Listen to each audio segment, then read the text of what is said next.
from Minute Maid Park in Houston, Texas. My 20 brings you Houston Astros baseball. Today it's the finale of this homestand. The Astros meet the first-place Milwaukee Brewers.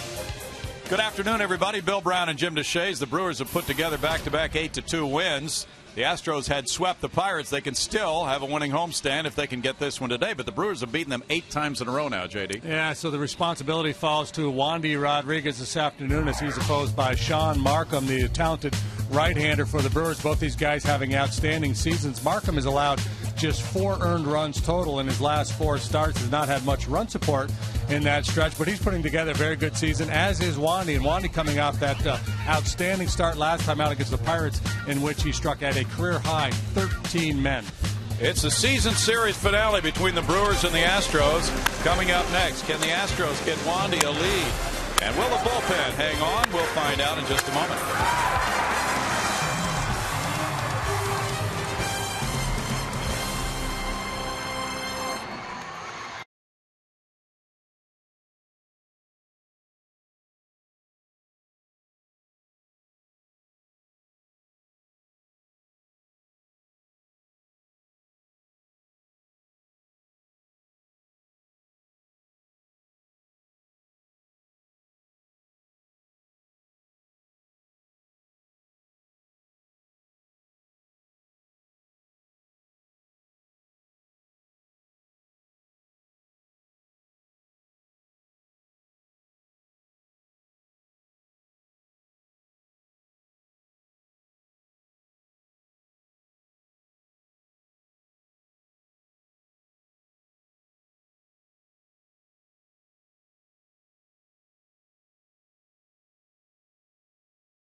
3 of the series. It's Dog Day in the park here at Minute Maid Park.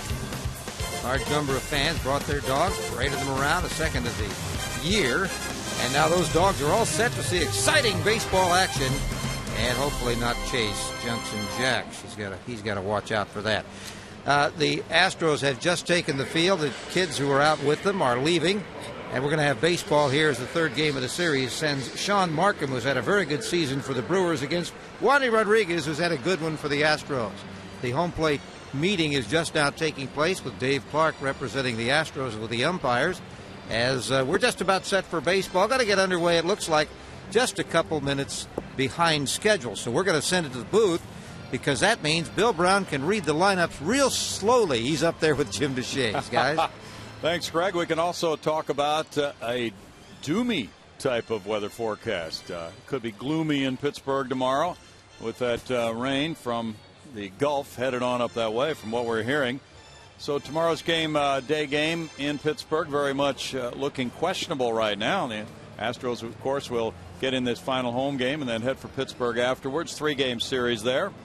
So the Labor Day encounter with Henry Sosa and James McDonald scheduled to pitch on My 20 tomorrow at 12:30. Well, if you tune in and it's in a rain delay, don't be too surprised.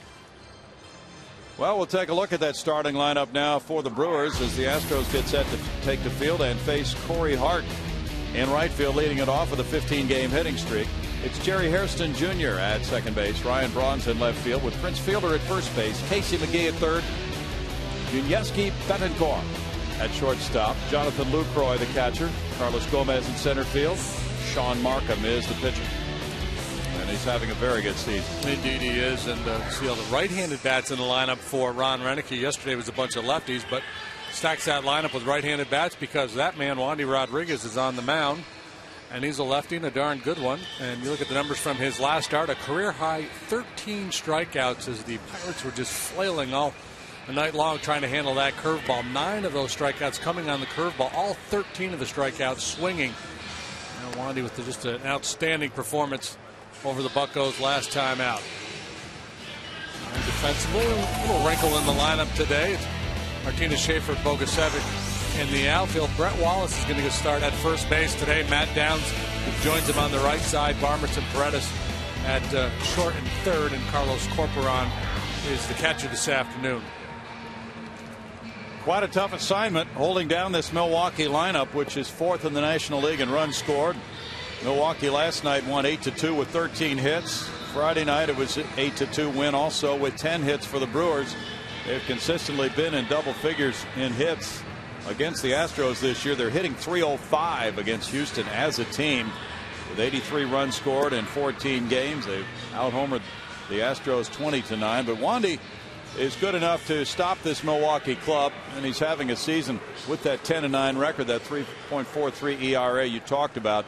Considering his club is 47-92, he is having that kind of a season to rise well above his team's winning percentage when he's the starting pitcher. Well, and if he can dial up a good one here today and the Astros can pick up a win, they'll end the homestand with a winning record. They swept the Pirates before dropping the first 2 to the Brewers, so be a nice win to get here this afternoon. Last time Wandy faced the Brewers, it was at the end of April, and he pitched 8 shutout innings in that game.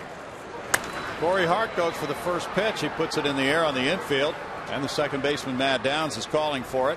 1 pitch, 1 out for Wandy. So a guy with a 15-game hitting streak is retired very quickly, and it's going to be Hairston coming up next. I suspect for a lot of these Brewer hitters, their thinking is, let's take a whack at that first good fastball we see. We don't want to get behind in the count and have to deal with the curveball. So they probably figure Wandy's game plan is to try to get ahead with strike one with the fastball, then start to work in the breaking pitch. Makes some sense. The problem with that approach for the hitters, from the hitter's point of view, is if you don't square it up, you could give him some real easy innings. Yep. There's strike one to Hairston. 274 for Jerry, 4 homers, 28 runs batted in. He is 1 for 8 in this series. He's filled in capably for the injured Ricky Weeks at second base. Puts that one in the air, and this is on the infield too. Paredes coming in. I hope everybody took their pop-up practice before this one. 2 outs very quickly. Wandy is 7-7 in his career against this Milwaukee club with a 3.75 ERA. You talked about that fine game he pitched against them back in April. A no decision for Wandy. After 8 shutout innings, he led 1-0, but then the Astros won it 2-1. And earlier he lost 6 days prior to that, April 24th in Milwaukee, 4-1, giving up 4 runs in 7 innings. Braun at .331 with 25 homers has driven in 91. A very strong MVP candidate. And strike one to Ryan. Braun leads the league in slugging percentage at .582, and he has scored more runs than anybody in the National League, 94. Braun's 3 for 10 in this series. He drove in 2 Friday night. High, and this one has some carry to it. Back into left center field. Ryan Braun has hit one a long, long way. And he is rounding the bases with a 2-out homer. Number 26 of the year, getting a 92 runs batted in. Braun going deep. He had a .375 career average against Wandy.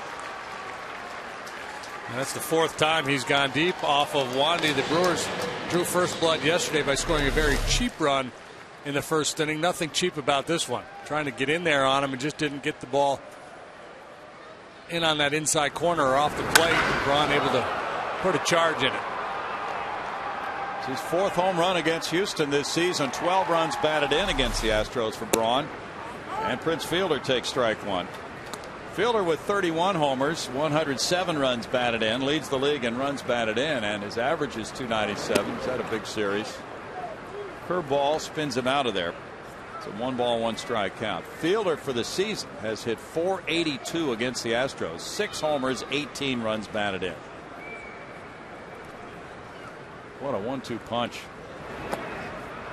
Soft swing there makes it 1-2. Dropping down with him on him in the last 2 pitches with breaking balls from a little bit lower arm slot. And Prince, who usually hangs in there pretty good against lefties, pulling it off both times here in this at bat. 2 balls, 2 strikes. So between Braun and Fielder against the Astros, they've combined for 10 homers, 30 runs batted in.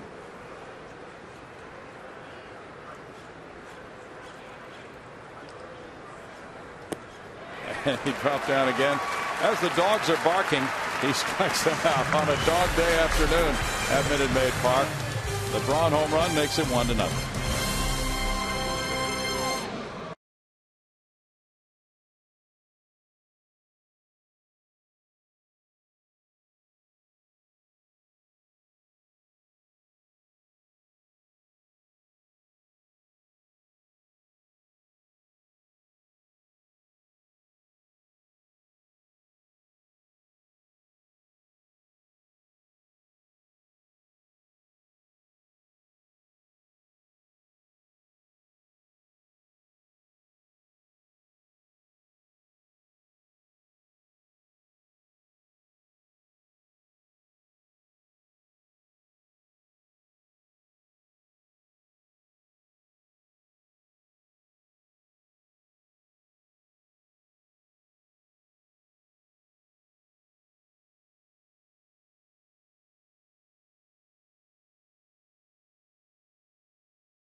The 1-0 lead, but now the Astros come up for their at bat in the bottom of the first inning with Brad Mills' lineup card looking different today.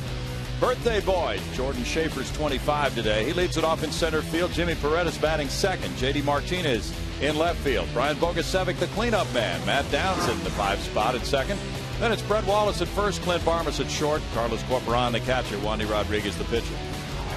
Sean Markham, his first year in a Brewer uniform, has pitched quite well. You take a look at his last 3 outings, solid work all 3 of those ball games. But, a hard time getting wins along the way. The run support has not been there for him recently, but he's a good one. 11-5 overall. So a finesse type pitcher. He's not going to blow you away with his velocity, but really moves the ball around and gives you a lot of different things to look at. He does know how to pitch. There's ball 1 up to Schaefer. Fastball, cutter, curveball, slider, and an outstanding changeup. Schaefer's on a 5-game hitting streak. And he smacks one to center field. Gomez comes in for it. 1 out. Well, the Brewers defensively set up this way this afternoon. Braun, Gomez, Hart in the outfield. The infield defense has been a little sloppy for the Brewers this year. McGee's made more errors at third base than anybody in the league. Same can be said for Prince Fielder over there at first. It's got McCord and Harrison up the middle. LaCroix back behind the plate after George Kataris stole the show for the Brewers last night, hitting for the cycle. Jimmy Paredes bats second for the first time this season. Takes that one for strike one. 296 is his average with 2 homers, 14 runs batted in. He is the 10th different Astro to bat in the number 2 spot. Jose Altuve getting a day off today. And Paredes has been in the number 6 spot in the order quite a bit. It's 1 ball, 1 strike. Brad Mills loves Altuve batting second, but Paredes has that kind of speed that he thinks he will fit for this game in the number 2 spot. And that's in the air, left field line. Ryan Braun giving chase over toward the line, a running play. 2 outs. Braun got a pretty good jump on that one. There's Altuve on the bench.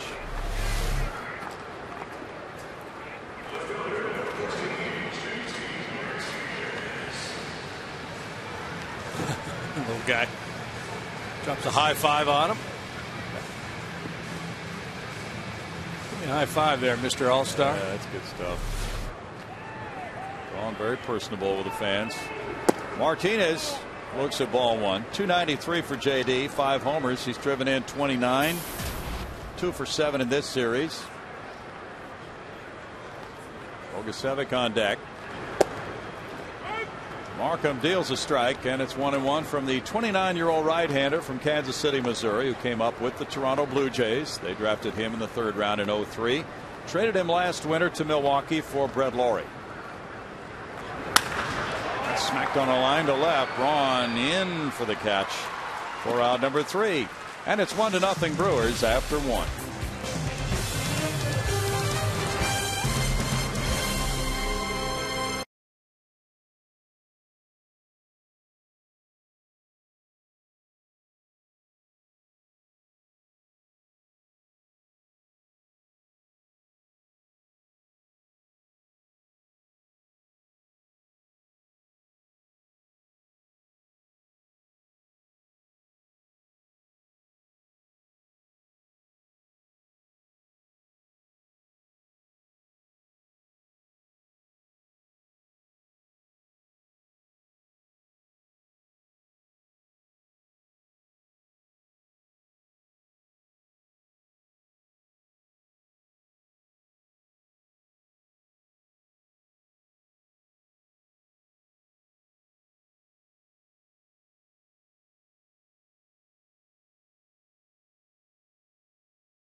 It's a 2-ball, 1-strike count. The Brewers really suffered on the road in the first half of the season. Lately, they've reversed that. They've won 12 of their last 15 away from Miller Park.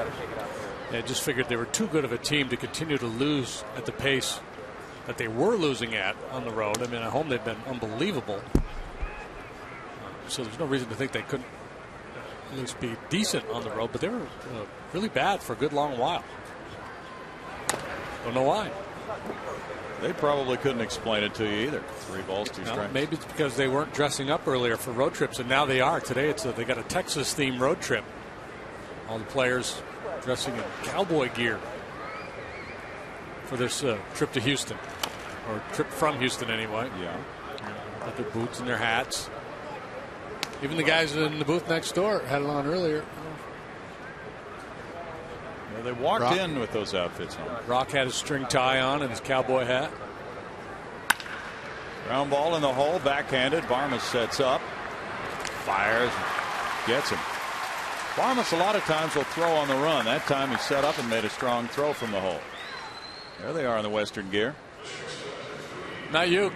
Uke's not playing along. No, sir. Doug Melvin, the GM there with a hat on. Uke's an icon. There's Rock. They say John Axford really looked the part because he's got that mustache. Yeah. He looked like the guy from Good, Bad, and the Ugly. Yeah.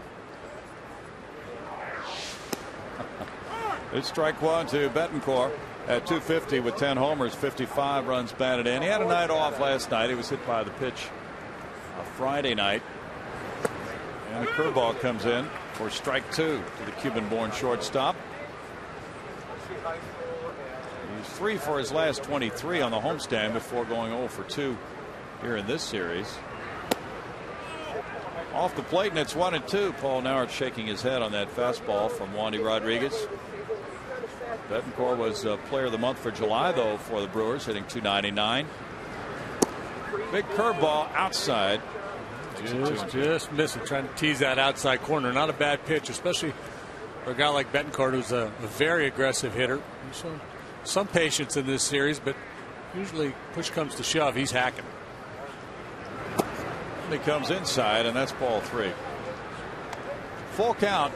The Brewers are 11-3 against the Astros. Final game of the season series today. They're 6-2 here at Minute Maid Park, and they've won 8 in a row from Houston. The Astros have caught this club at some hot times of the season. With 83 wins, 57 losses right now. Ron Renicke's team has an 8.5 game lead over St. Louis. Brad Mills' club with a win today would make it a 4-2 record on this homestand. That would be back-to-back 4-2 homestands. That's lined out to right field. Bogusevic over to catch it. 2 outs. Jonathan Lucroy bats next. George Kataris hit for the cycle yesterday, and he can't even make the starting lineup the next day. It's a humbling game. The first player to hit for the cycle in Major League Baseball this year, the 7th in the history of the Brewers. That was the first 4-hit game Kataris had ever had in the big leagues. 275 for Lucroy, 10 homers, 54 runs batted in. He's had a strong year, so naturally he rates the #1 spot. But when your backup catcher hits for the cycle, things are going pretty well. Lucroy has appeared now in 117 games this year. Good receiver, 25 years old. Drafted in 07 by the Brewers. That's in the air and toward the right field corner. Bogusevic legging his way back, and Lucroy unloads to right field. An opposite field home run, number 11. 2-0 Brewers as Lucroy gets his 55th run batted in. Now they can beat you in so many different ways. So much firepower up and down the order. Lucroy was the 8-hole hitter in the opening game of this series. So 2 out, nobody on, solo home runs from the Brewers. One from Braun, and now Lucroy goes the other way. It's his second home run against Houston pitching. The 9 runs batted in. 156 long balls for the Brewers. Carlos Gomez, the batter. I really like the balance of this team, left and right. We saw it yesterday with all the left-handed bats in there. I mean, he rested Hart, Betancourt, McGee, Lucroy. All did not play. Still had plenty of firepower in that lineup. Absolutely. 1 ball, 1 strike to Gomez, who just came back from a fractured collarbone. 6 homers, 19 runs batted in, a .219 average. He'll be platooning with Nyjer Morgan the rest of the way, from what we're hearing. Gomez came in late in the game last night to play center. It was quite a catch Nyjer Morgan made last night in right center field. One of the best we've seen all year. Yes. And Rob Jimmy Paredes jumping into the bullpen fence. Brad Mills was talking about that play before the game today. The fact that he did not have a lot of regard for his body when he launched himself into the air, and then the right foot came down actually a few feet off the ground up on that bullpen fence. Seen a lot of outfielders get injured on similar type catches down through the years. Swing and a miss. Gomez strikes out, and that's number 2 for Rodriguez. 2-0 Milwaukee.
Making cancer history. It was on this date in 2006.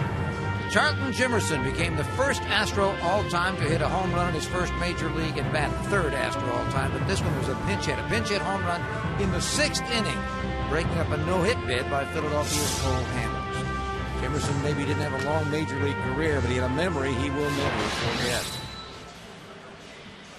Wonder how the game's going for the Dogs. Well, we've heard some barking. They have a special section there. They were on parade, of course, before the game around the field. Looking pretty content on that shot. Brian Bogusevic bats, bottom of the 2nd inning. Sean Markham delivers ball 1 off the plate to a .296 hitter with 4 homers, 14 runs batted in for Brian. He's 2 for 4 in this series. That'll be the next conspiracy theory in baseball, that somebody's got dogs out there barking out signals to the hitter. 2 barks for a fastball, 3 for a breaking pitch. Grounded weakly to first base. There's fielder tossing, and Markham is there. 1 out as Markham got inside on Bogusevic. Brian had a single and a triple Friday night. Markham facing the Astros for the 3rd time this season. He beat them 5-0 at Houston back on the 29th of April. 7 shutout innings. Got a no decision in Milwaukee. Matt Downs is facing Markham for the first time. 280 is his average, 7 homers. He's driven in 32.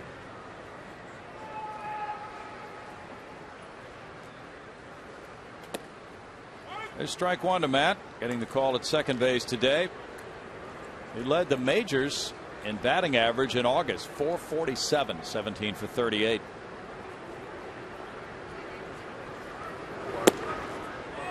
Markham's up with that pitch. It's 1-1 to Matt. Markham yielding just a .186 batting average to right-handed hitters this year. Last year they hit almost 300 against him. He's added the slider, using the slider much more often, and I think that's helped him neutralize right-handed hitters. For a righty, he's always been good against lefties because of his very good changeup. Good off-speed breaking ball there. Yeah. He looks like he's playing catch.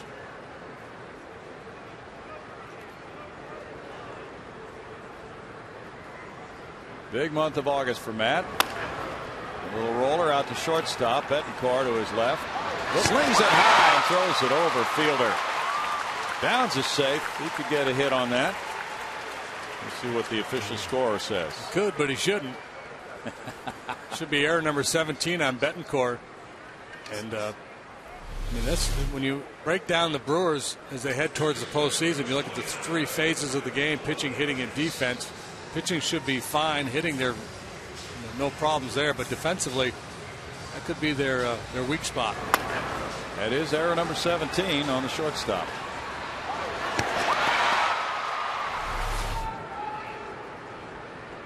Downs aboard, and Brett Wallace back in the lineup at first base.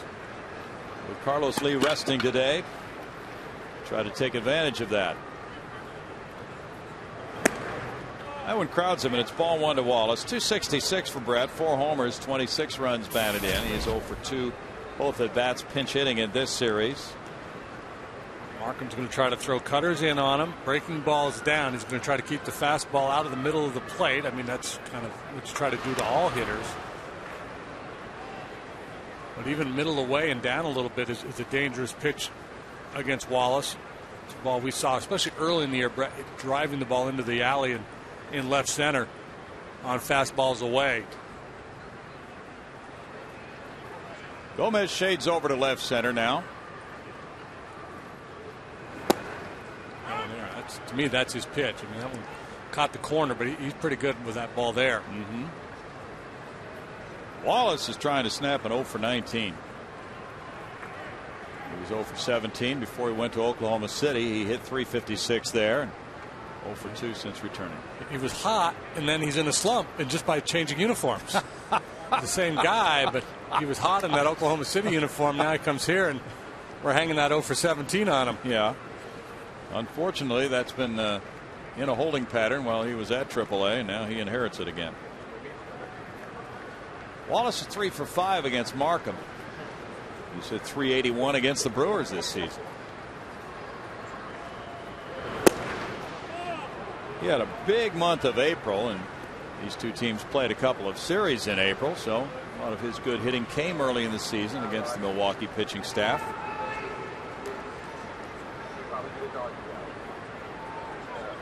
We were chatting with Brad Mills about Brett Wallace today, what he needs to do. He said he needs to drive the ball and drive in runs. That's his role. That's out toward right center field. Gomez turning over for it and hangs up for him for out number 2. And I asked him, does he need to pull the ball? He said no, he doesn't need to pull the ball, but he needs to handle the inside pitch. Which means you have to pull the ball. Well, he said he needs to hit it hard, so whether it's an inside out swing where he takes it to center, but I think it would be very helpful for him to pull the ball. Sean Markham 11-5 with a 3.24 ERA. Yeah, I think Brad's just very careful what he says because he doesn't want to put too much pressure on the young guys. Right. Completely agree with you there. So, and that's smart. I mean, it makes perfect sense. But ultimately, Brett's going to have to hit for power to survive as a major league first baseman. Right. 9 homers, 29 runs batted in for Barmas. 2 for 5 with an RBI in this series. Betancourt plays him around to pull. Hairston shades him up the middle. Big hole on the right side of the field. Clint does not hit too many ground balls through the right side. 0-2. Ron Renicky is very good at positioning his defensive players. And he's done some things that are considered to be rather unconventional with positioning.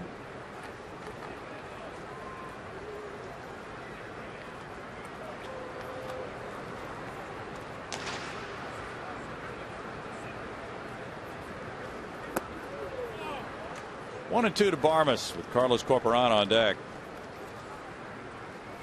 Milwaukee goes into St. Louis for a 3-game series after this one, and then home for 4 with the Phillies.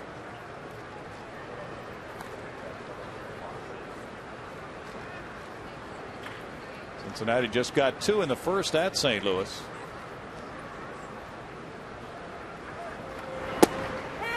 Strike three call, and that ends the Astros second inning.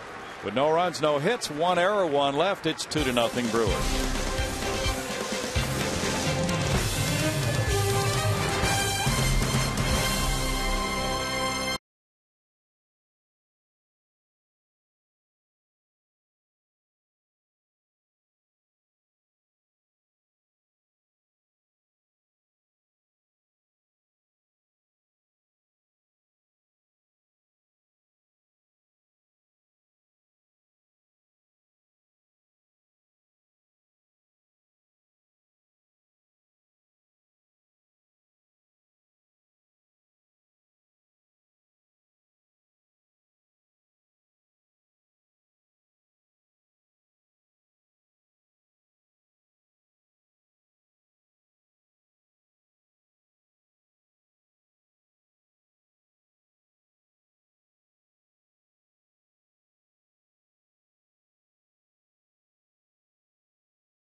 Jonathan Lucroy, number 11 in the second. Dog day afternoon here at Minute Maid Park. Sean Markham, who hit a homer earlier this year, takes strike one. He has 6 runs batted in and a double among his 7 hits and 51 at bats for a 137 average. Didn't he hit a grand slam? Don't know about that. Somebody else did too. One of the Cardinal pitchers. Westbrook hit one the other day. Westbrook did hit one, yes. We'll have to check and see if Mr. Markham hit a grand slam for his homer. Didn't do it with that swing. No. Strikeout number 3 for Wandy. Greg? Well, the Labor Day weekend is upon us, or it will be soon. The Astros Labor Day Super Saver Sale is going on today and tomorrow. Purchase tickets to any September Astros home game. Listen to this. In the field boxes for only $15. Upper deck only $5. Visit Astros.com/Labor Day for tickets, and please take advantage. That is a wonderful deal. Terrific deal. Sean Markham did hit a grand slam against Arizona July 4th off Daniel Hudson. It was only the second grand slam by a Brewers pitcher in their history. Fred Talbot hit the other one in '69 against California. Corey Hart takes strike one. Hart went for the first pitch and hit a fastball in the air to right field. Pulls off that a little bit and falls behind 0-2. A little change piece there from Wandy, and a dandy. Doesn't use it a lot, but he's got a good one.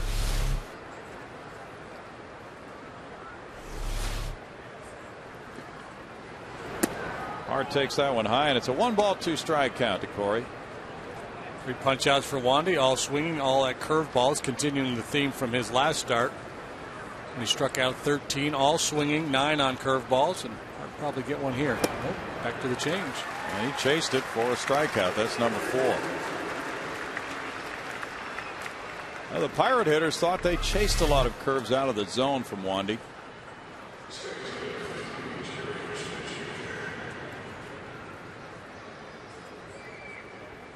That's what pitching is all about, the art of deception. Starts in the zone, breaks out of the zone. Hairston popped to third first time up. He's not biting, and it's ball 1. Wandy's thrown the ball well here at home with a 3.27 ERA, winning 4 and losing 3. That's in the air on the infield again. Brett Wallace coming in. And in the third inning, it goes 1-2-3 for Wandy, 2-0 Brewers.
People are talking about Hyundai uncensored.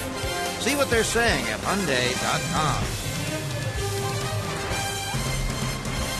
Cloudy day in Houston. There were a few raindrops in some areas of the city last night after the game, as Tropical Storm Lee made a little portion of its way over here. It's 2-0 Milwaukee.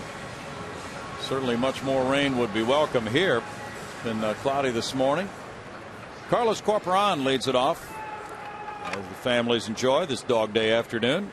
Corporan, a 190 hitter, has no homers. He's driven in 8. Wandy Rodriguez on deck. Markham delivers. It's strike one call.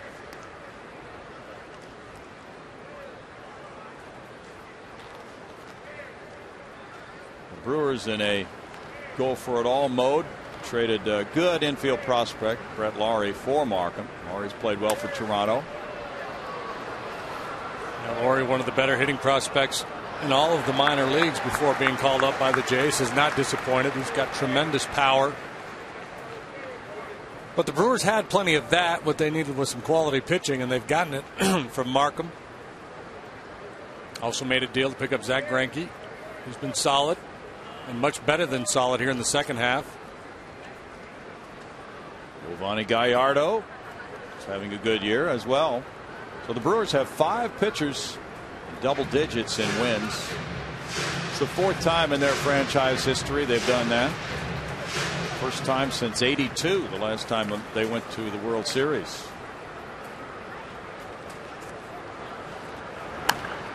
Foul back in '82.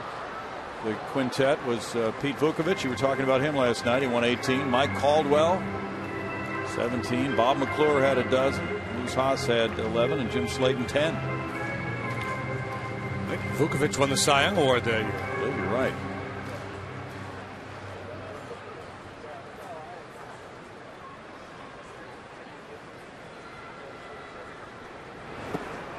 He chased it and he struck out. That's number 2 for Markham. Toronto broadcaster Buck Martinez called Markham's changeup the best in the American League.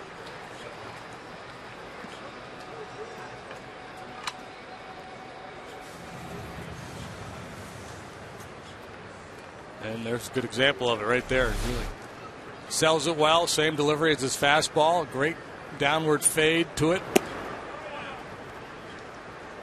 Wandy Rodriguez taking that pitch, and it's ball 1. Wandy's at 151 with 8 hits. He has 3 runs batted in.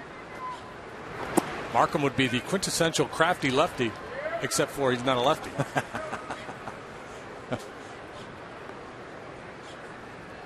What a tremendous improvement from one year to the next for the Brewers. Markham's a big part of that. 3 balls, no strikes. Last year they won 1 more game than the Astros. They finished 77 and 85. This year they're 83 and 57. How did they improve? Well, last year they were 14th in ERA, 4.58. Right now it's 3.69. They rank 6th. For the last 45 games, they have the best ERA in the majors. Whoa! Hello. That might have been a count call. Yeah. 3-1. Well, according to pitch tracks, you got it right. Okay. So far, according to pitch tracks, he hasn't missed. He's the best umpire in the National League so far. Paul Nauert with a perfect game going. He's locked in. I like it. He's intense back there. I'm watching him. He's not afraid to wear the cheaters either. A lot of umpires don't like to wear glasses. He's trying to get it right. He is getting it right. Jordan Schaefer's on deck. That's hit out toward right center field. Hit well. Corey Hart on the run. And here's Gomez. And Gomez climbs up on the fence after that running catch. Didn't have to, just because he could. The fans giving Wandy a nice round of applause for giving that ball a nice ride, a bit for extra bases. And a near collision in the outfield. Yep. Hart peels off at the last minute, and a basket catch by Gomez.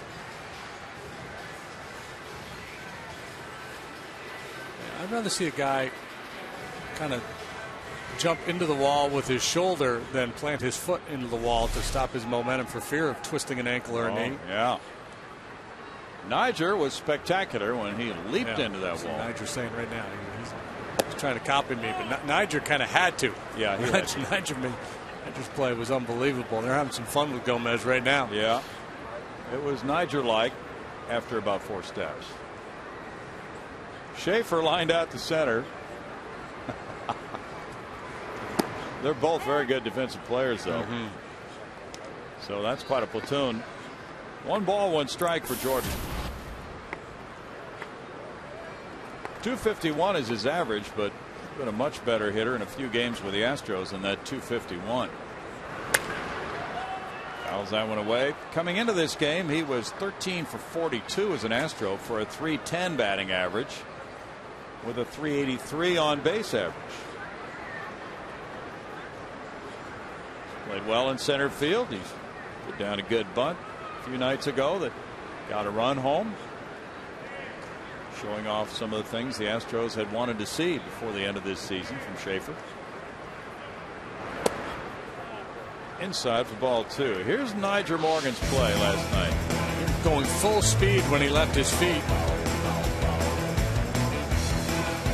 Leg, front right foot into the fence. Catch a spike and it could really do some damage. Yes, it could. 3-2. Jordan Schaefer was born on this day in 1986. Beyonce was born in 81. Okay, who's the guy on the bottom? He was the first Indian to be elected to Parliament in England. Near the left field line, that's slicing and landing foul.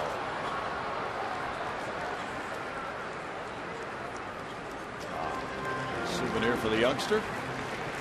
Schaefer comes back with a 3-2 count.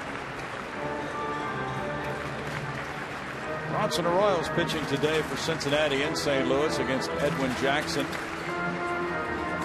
It is 2-1 after 1. Cincinnati leading on a Renteria homer. The man on. Edgar's 5th of the year against his former club. And John Jay hit number 9 for the Cardinals. Albert Pujols up to 295 now.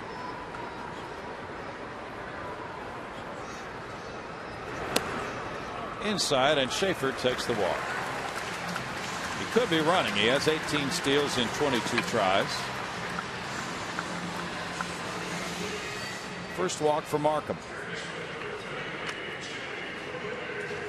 Jimmy Paredes hit a fly ball to left in the first inning.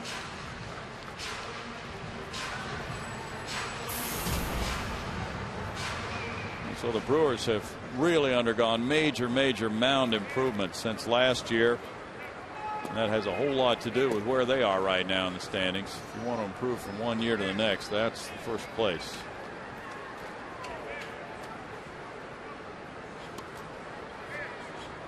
Markham had a 3.64 ERA last year for the Blue Jays. He worked 195 innings.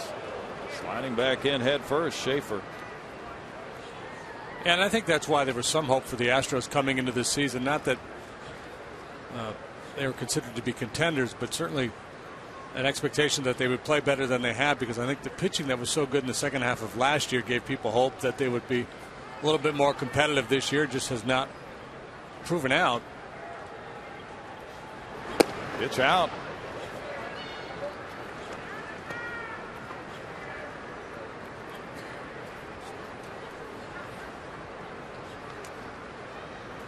Markham's pretty quick to the plate, isn't he, Jody? Yeah, he is. There's been 8 steals against them all year. 5 have been caught. So that's not a real good percentage. No, it is from not. the base runner's point of view. Well, Schaefer has been known to really stretch his lead out about as far as you're going to see from many base runners in the National League. Markham's just one of those guys that does a lot of things well. He's a good athlete. He's made some tremendous fielding plays. Swings the bat okay. We talked about the grand slam earlier.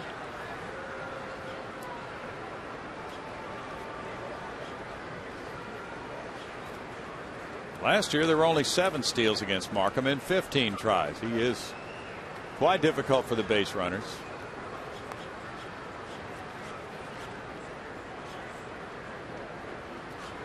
Yeah, look how quickly he unloads. That is quick. If you're going to let the clock determine whether you run or not, you just don't run, because his times are so quick. You're not going to run. You may get into a situation where you gamble and go for it and hope there's a bad throw. Yeah.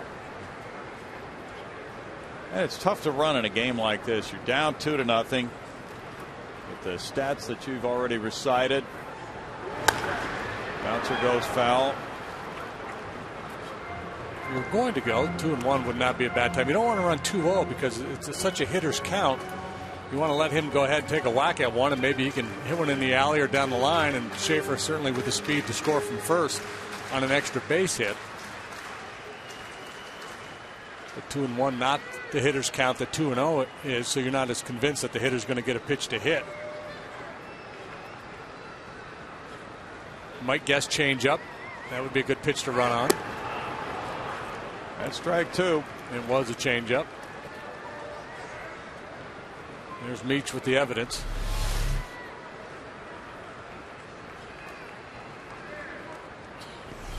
Schaefer took a couple of quick steps. Lucroy coming up, drawing the arm back. Now 2 balls, 2 strikes.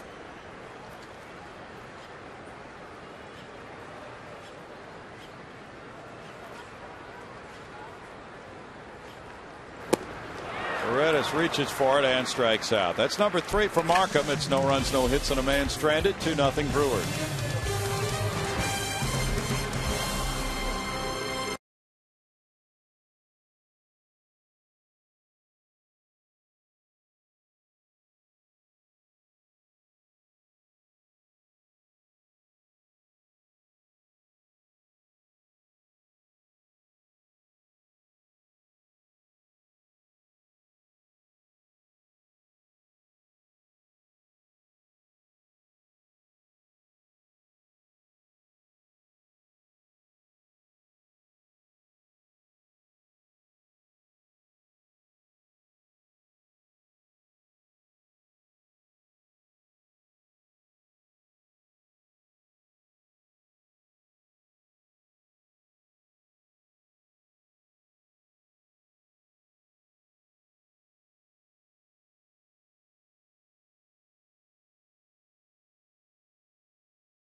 The Astros on Thursday, September 22nd, for an exclusive Reckless Kelly CD release party presented by Budweiser. Purchase your ticket package at astros.com/reckless for game ticket, access to the pregame acoustic concert, and a copy of Reckless Kelly's new CD. Ryan Braun leads it off in the fourth inning. It's 2-0 Brewers as he takes ball one. He provided run number one with a homer in the first. Braun began the day 2 points behind batting leader Jose Reyes of the Mets. 333 for Reyes, 331 for Braun when this game started. Brewers have never had a batting champion. It's 1-1. And some close calls, though. They would have had to with the Yount and Molitor and Cecil Cooper. True. They've had some high batting average guys down through the years. It's smoked on a line in the center, and he's making a run at Reyes. He's 2 for 2 in this one.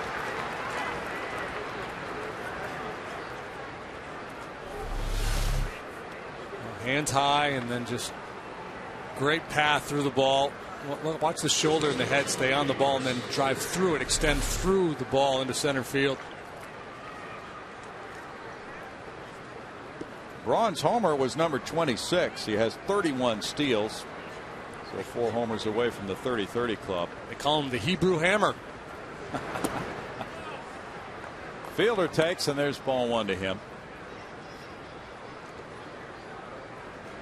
Yankees lead the Blue Jays 5-2. They've played 6 in Yankee Stadium. Alex Rodriguez hit his 15th homer. Derek Jeter, number 5, supporting CC Sabathia. Wandy dropping down a little bit again on Prince, this time doing it with the fastball. Earlier he was throwing curveballs. That's the key. You want to be able to throw both your pitches from down there. You don't want a hitter to just say, well, he drops down, it's going to be a breaking ball. You like to be able to throw both pitches when you change the arm angle a little bit. Paul Molitor hit 353 in 1987 for the Brewers. Still wasn't good enough, huh? No. Trying to remember who won the batting crown that year. Boggs maybe, or Brett, were they still? Yeah, Boots thinks it was Brett. 2 balls and a strike. 2-2 to Fielder.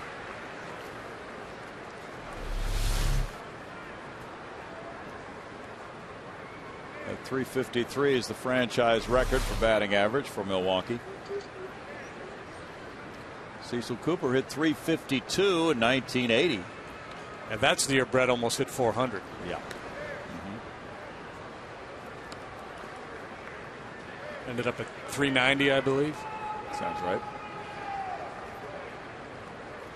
He ran into some physical ailments near the end of the year, but he made a big time run at it. Runner going. Here's a throw from Corporon on the bag. He got him. Good throw from Corporon to gun down Braun. Carlos, the numbers are not good. We talked about this the other night, but his throwing is improved. Much more accurate over the last couple of weeks. Got a good pitch to handle, quick feet, put himself in good position, good strong throw, very close there at second base. As the tag applied to the back of the leg just prior to that foot getting in. That's ball 4 to Fielder. They check at third base. Kerwin Danley ruled that he checked his swing. Yeah, Prince wasn't waiting around for a decision. No, he dropped the bat, started running down to first. That's the 90th time he's gone to first base on a walk this season. He's second in the league in walks. He's aboard for Casey McGee. McGee grounded out in the hole to shortstop in the second.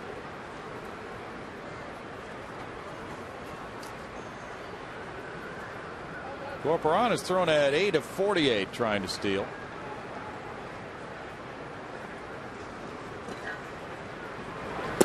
That throw was really something. There's strike one.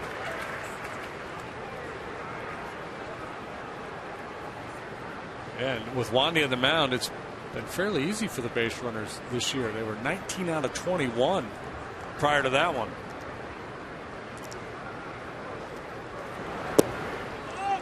Curve misses, and that takes the count to a 1-ball-1-strike situation here for McGee with Betancourt on deck.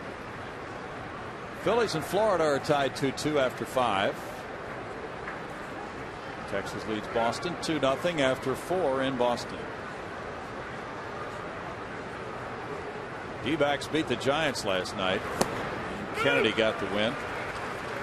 1-2. Now, you know, and all along we said that Cy Young is likely to be Halladay or Kershaw, or I guess you could consider Lee and Hamels right there too. But I mean, you've got to start to consider Ian Kennedy.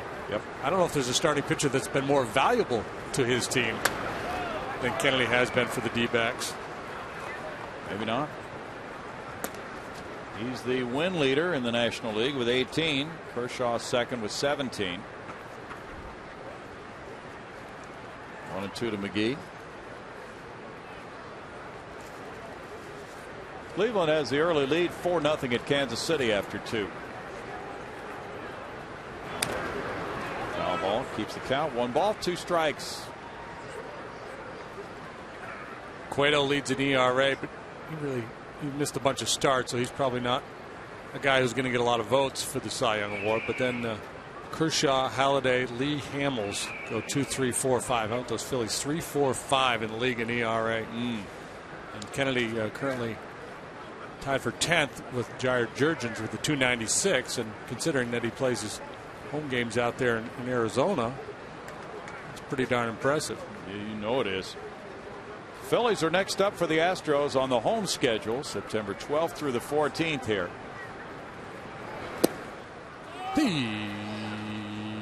Nope, just missed apparently. 2-2. Pressure is mounting on Paul Nauert as his perfect game bid. Well, deep. We'll give him that one. That one was borderline. It looked like it touched the little corner of our graphic, but he's been so good today. We can't challenge that one. I wonder if the fans will get into it about the 6th inning if the perfecto continues for Paul. 3-2. You think they'll make an announcement? We get Bob Ford. Ladies and gentlemen, Paul Nauert has a perfect game going. Put his picture up there on the scoreboard. It'll go out on all the internet scoreboards. Paul Nauert is perfect through 6. Broadcasters around the league. Hey, Nauert's got a perfect game going. And a strikeout takes care of out number 2. That's number 5 for Wandy. There hasn't been an umpire perfect game since Lee Wire in 1973.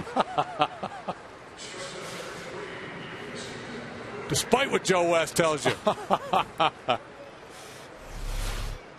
strikeout, and now it's Betancourt who lined out to right. Now the hitters are going to be talking to each other in the dugout. Hey, do you realize what Nauert's got going?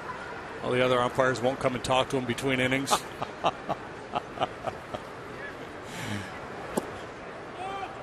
That's ball 1. Jonathan Lucroy on deck. Wandy, the all-time strikeout leader now among Astros lefties. When he's the starting pitcher, the Astros record is 12-13 this year.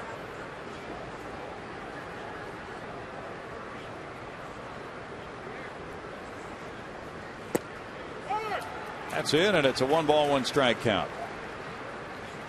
Well, Pittsburgh up next with a 12:30 start time tomorrow schedule for Henry Sosa and James McDonald on My 20. Tuesday a night game with Brett Myers and Brad Lincoln. And Wednesday night it's Jay Happ and Brian Burris. Myers will rejoin the Astros tonight in Pittsburgh, by the way. 2-1 the count. Brad Lincoln, the former Houston Cougar, is up in that game against Myers on Tuesday night. That'll be interesting. Everybody in Cougar land all pumped up by their win over UCLA in college football yesterday. See any highlights of that Oregon LSU game? I did not. Boy. I saw where LSU beat him, right? Yeah, Oregon couldn't hang on to the ball. Did you see that that ball 3 call? Boots thinks that Nauert might have lost the perfect game on that. He's on the edges. See, I'm going to give him. I'm getting a little generous here until he misses one that's clearly in or clearly out. I'm going to give him the edge calls. All right, still perfect. Ground ball to third. Paredes boxes it, recovers, and gets the out. A juggling act by Jimmy Paredes. Reached out with a bare hand and got it on to force fielder from 5-4. Good composure by Paredes. 2-0 Milwaukee.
In the first inning, it was Ryan Braun with number 26. In the second, Jonathan Lucroy, number 11.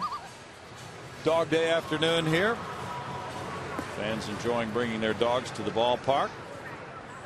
They had a pooch parade on the warning track prior to the game, a barking room only section in Conoco Alley, and the dog zone in the KBR Plaza outside the ballpark. J.D. Martinez hits one in the air, and left fielder Ryan Braun is feeling for the wall as he goes back to the track. One pitch, one out for Sean Markham, who is not allowed to hit through 3 1/3. It's a little top spin on that one. I thought he got it when he first hit it. I thought it was going to be well out of here. Yeah. Maybe it's just my unbridled optimism. That could be. It should go unchecked in the month of September, J.D. Stay optimistic. Stay sassy, J.D. Bogusevic grounded out in the second inning. Anderson Hernandez's 30-game hitting streak was broken last night for Oklahoma City. He went 0 for 5. Wind is picking up here inside Minute Maid Park. Strike one to Bogusevic. Oh boy, that'll really have the conspiracy theorists going. Why is the wind blowing out when the Astros are batting? Unfortunately, it's blowing in when the Astros are batting. About the last thing they need, the way Markham is pitching. Changeup makes it 0-2. His changeup is so good. You know these left-handed hitters are telling themselves, stay back, don't chase that changeup. But it's hard to do when you don't recognize it. Yep. Can't tell it's coming. Yeah, he does disguise that very capably. Flick foul by Bogey. He'll play some winter ball in the Dominican after the season. Can be an important time for a young player like Brian, who's just getting the feel of Major League Baseball now as an outfielder, and he can build on what he's done this year if he does well in winter ball. Come to spring training sharp, but compete for a job in right field next spring.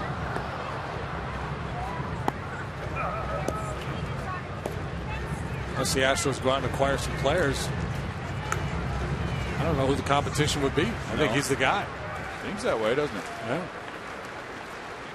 So, depending on who's in the mix, who comes, if they go out and sign some free agents or make a trade or two. Things can change very quickly. Pirates got a run in the first at Chicago. They lead 1-0 after 1.5 over the Cubbies as they try to sweep the Cubs. Pirates are coming from Houston where they were swept. They have a 5-game edge on Chicago for 4th place in the NL Central. Charlie Morton starting today for the Buccos against Randy Wells.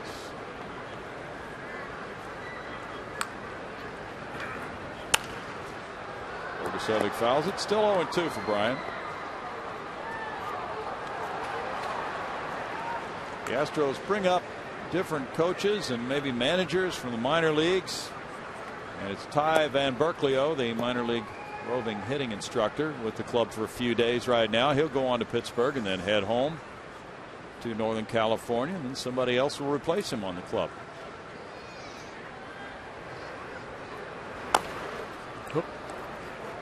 It's an 0-2 emergency hack right there. Yeah, that pitch looked inside. That's the thing when you're down in the count. That's why managing the count is so important for hitters and pitchers, boy. If you get ahead as a pitcher, you're going to get some weak swings. That ball's out of the zone. Guys are in protect mode. 54 pitches for Markham.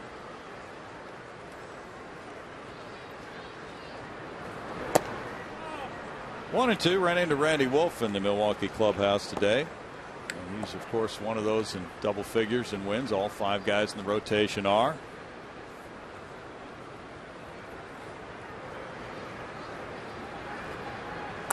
Randy's a good guy. It's nice to see him having a solid season. We were chatting about the lack of a left-hander in the Brewers bullpen. He said, well, it doesn't bother him at all. And he pointed out that some clubs will have situational lefties who come in and pitching against a left-handed hitter, they'll be so fine they'll wind up walking the guy, and so you kind of lose the advantage you hope to have with that situational bullpen lefty. And he pointed out that all of their right-handers in the 7th, 8th, 9th inning are guys who have been major league closers, quite adept at retiring left-handed batters. So he said it really doesn't faze us at all that we don't have a lefty in the pen for the playoffs. See what their opinion is if they face the Phillies. I guarantee you Ron Renicky was at some point is going to wish he had a lefty in the pen.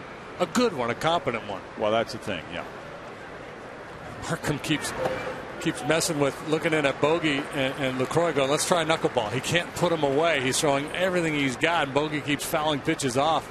11 pitches now in the sequence. 2 or 3 different times now he's looked in and said, let's go with the knuckler.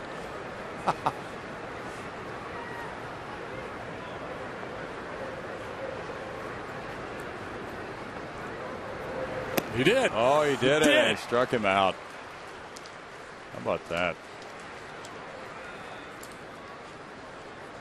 Well, that's innovative. I'm pretty sure he threw a knuckleball. It looked like yeah. It. Something just tumbled up there. Didn't know he had one. He probably didn't know it either. Let's just invent something. It worked. 4th strikeout for Markham. Yeah, look at Bogey. Because I'm telling you, I promise you, he threw a knuckleball. That's crazy. Oh, we saw Myers do it earlier this year. Yeah. Ball 1 to Downs. Downs reached on the error by Betancourt short.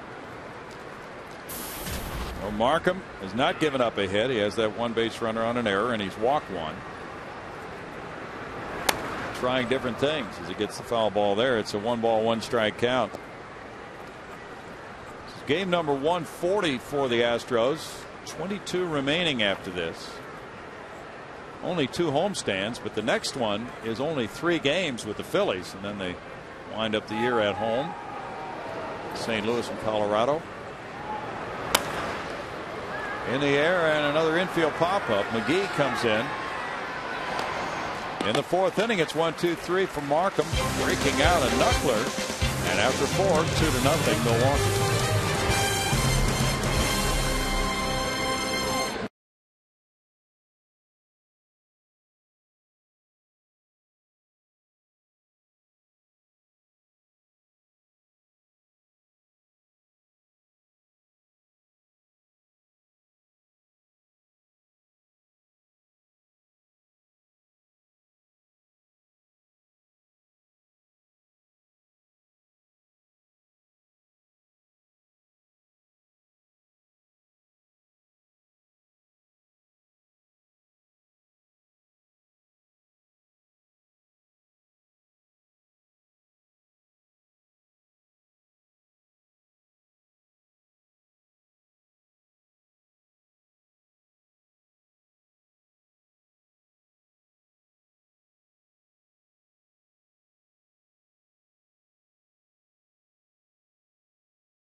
Trivia time today.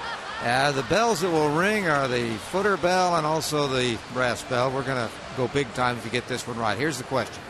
Who was the first designated hitter to hit a home run? Oh, boy.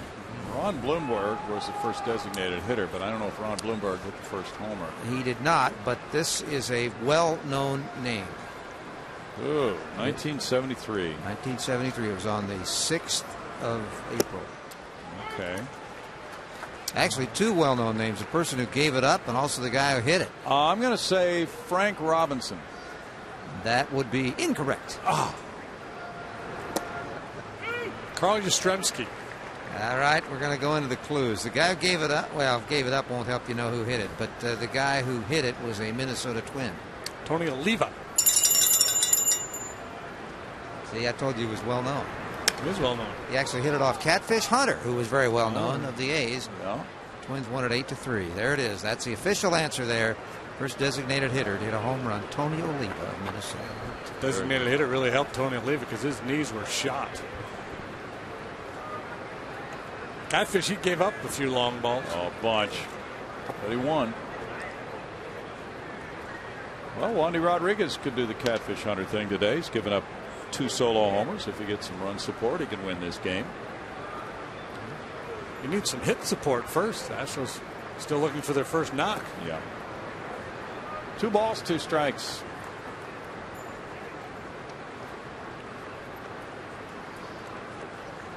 Greg, what is the Fox Sports Houston website? FoxSportsHouston.com. Okay.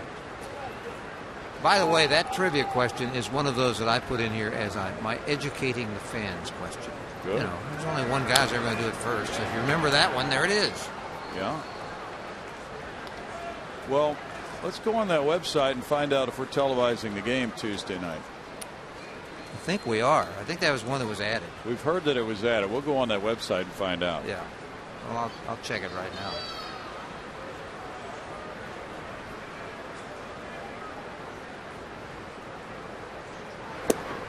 Swinging and missing. Lucroy chased that one for a strikeout. That's number 6 for Wandy Rodriguez. Tomorrow's game is on My 20 at 12:30. Wandy taking a page out of the Markham playbook, working in more changeups and effectively as he gets a little measure of revenge on Lucroy, who took him deep last time. Gomez is next. He struck out in the 2nd inning.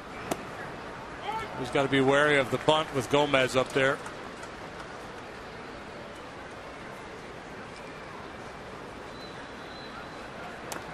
And he does bunt, but he fouls the curve. I like when these guys respond to their cues.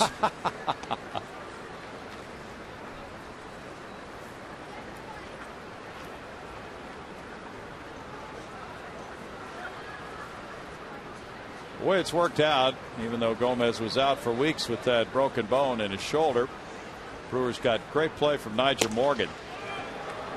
So now they get Gomez back, presumably for postseason. And he hasn't done much offensively, but he's in the number 8 spot and he catches just about everything. Well, the website I don't think is up to date. I hate to tell people. We're just checking on that. When it goes through schedules, it has the Wednesday game. It doesn't list Monday because it only lists the ones that are on Fox Sports Houston, and that of course is on 20. Right. I'll have to check somewhere else, but I had a schedule at home that I had marked it as being a change. We'll check. That's strikeout number 7 for Wandy. We're assuming we're doing the game Tuesday night.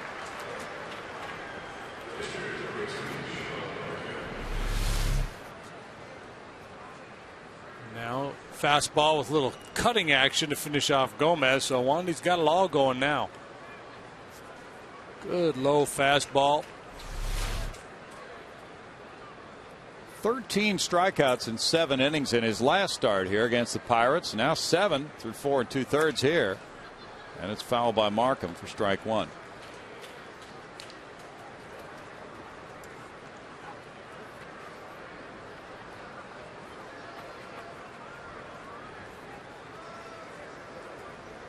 That 13 strikeouts is a record for a southpaw at Minute Maid Park. And there's a Looping single with 2 outs. Markham has hit his way on with his 8th hit of the year.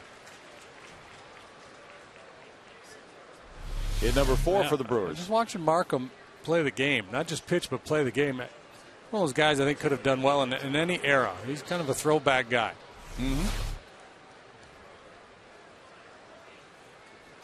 Looks like an old school type, but with a lot of abilities to do what needs to be done to win.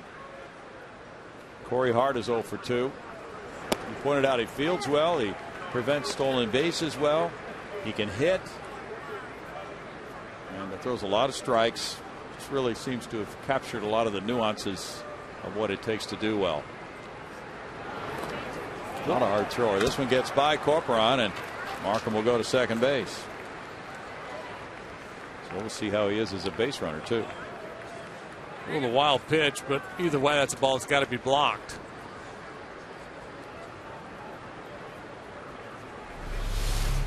Type ball game that could prove to be very big. It's in the dirt, but you've got to be able to block that one. Carlos just a little late getting down. Pitch outside to Hart. That makes it a 1-ball, 1-strike count. Jose Reyes was scratched by Terry Collins from the Mets game today. Before the game, he made a late lineup change. Apparently no injury concern.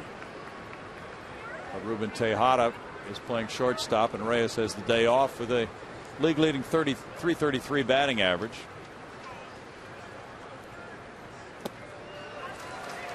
One and two. Hart again out in front of the changeup. Wandy struck him out last time with the changeup off the plate a good 6 inches. The game is on FS Houston Tuesday night.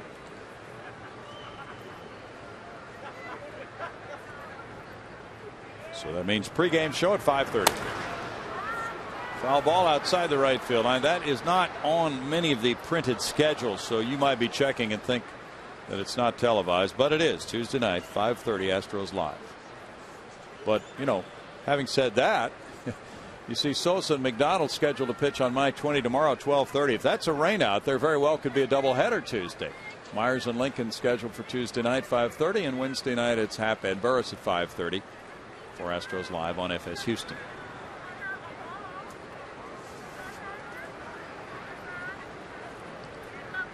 Could even be a day-night doubleheader for all we know. Can you remember a forecast with a 90% chance of rain? Wow. Pretty high chance. Yeah, that's pretty good chance it's going to be raining in Pittsburgh.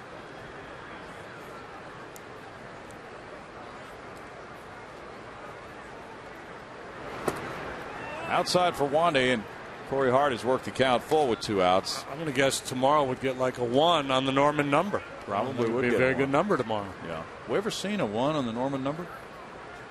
Can't remember one. He doesn't go below 4, does he, normally? Well, I think, you know, extreme conditions.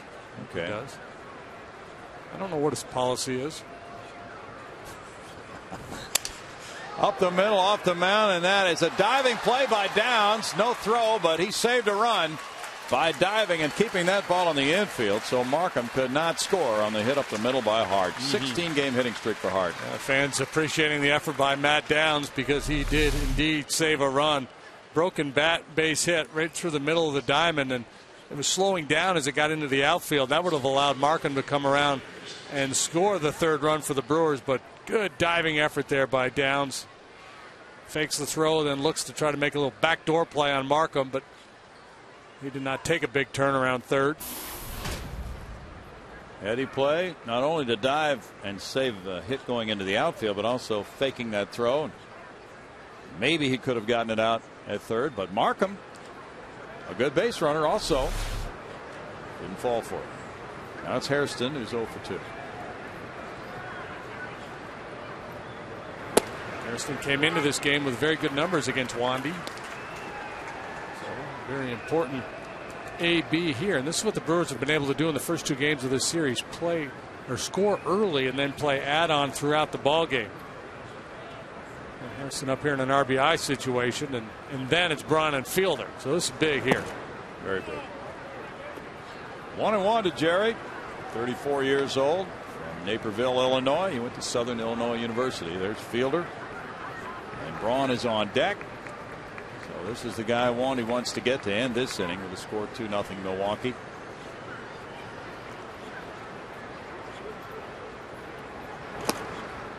Mentioned Friday night, but the Brewers had tried Felipe Lopez at second base. That didn't work out. They traded for Hairston at the end of July with Ricky Weeks on the disabled list with that very badly sprained ankle, and that has worked out quite well for them.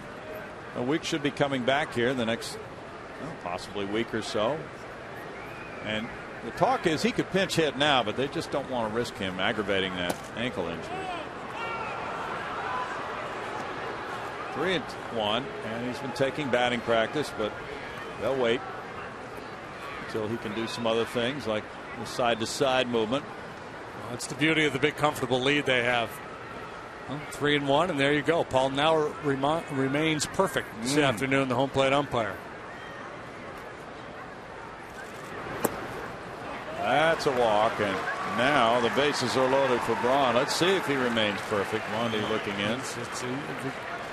Under our give him the benefit of the doubt on the borderline, it could go either way call. We're going to call him still perfect. Yeah, he is.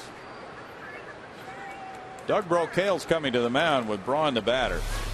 Braun has homered and singled. Braun came into this game a .375 career hitter against Rodriguez, so that's the concern right now, how to get him out.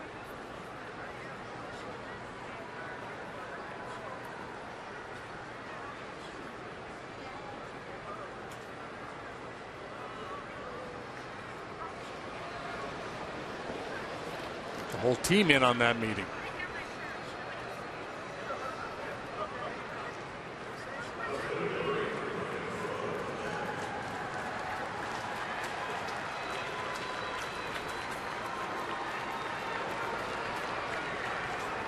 Braun 2 for 2 in this game. Batting average .333. That puts him in a tie for the league lead with Reyes at the moment. Well, a walk here is not the end of the world. Good point. With Fielder on deck, and Wandy's pitch field are pretty tough here today. Yeah. That's ball one. Fielder .225 lifetime against Wandy coming into this game. You hate to walk in a run, but you don't hate that near as much as you hate those bases clearing doubles.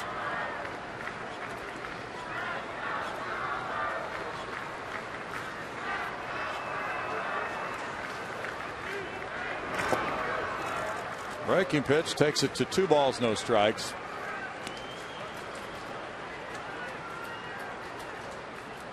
Tommy Harper's the only Brewer who's had a 30-30 season. That was in 1970. He had 31 homers and 38 steals.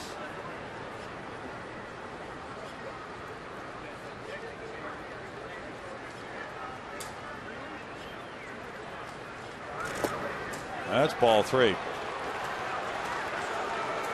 3-0 here to Braun. We have to assume he's got a green light in this situation. Yep.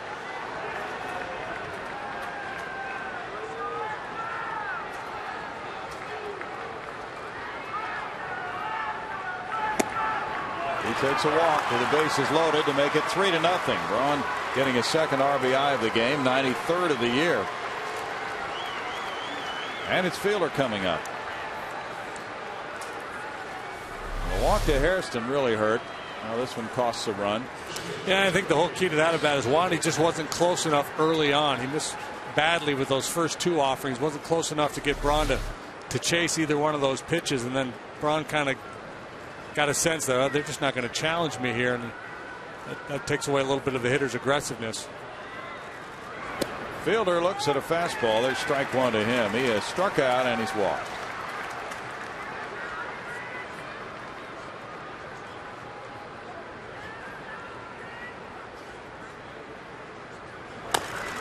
Bounces one foul, first base side for an 0-2 count for Wandy. Well, the Brewers have built their organization through very good drafting, including the drafting of Fielder in the first round in 0-2. He was the 7th player drafted. He's hit .329 in his career with the bases loaded. 4 for 10 this season. Ground ball to first. Wallace with the toss to Rodriguez. to end the top of the fifth. 1 run scores on 2 hits with 3 men left. It's 3-0 Milwaukee.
Heard that the dog days are in August, but this is a dog day afternoon in September at Minute Maid Park.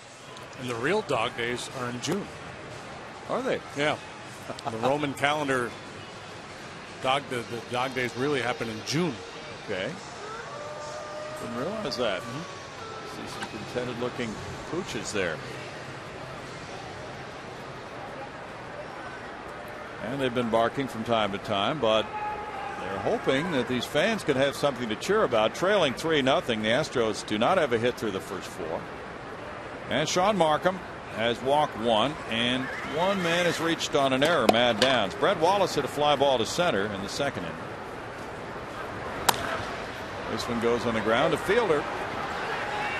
And he took a moment to get a grip on it before tossing it on to Markham. 1 pitch, 1 out from Markham. Markham does not have a complete game of his 28 starts this year. It's been a very consistent season for him with that 3.24 ERA. He had 1 game in which he had hip labrum difficulty and had to come out after 1 inning June 17th at Boston, giving up 4 hits and 2 runs. Clint Barmas looks at ball 1. Then the next game at Tampa Bay, or against Tampa Bay in Milwaukee, he went 3 innings. Still a hip issue, gave up 2 runs, but he's bounced back fine after that. Barmas takes ball 2. Carlos Corporan on deck.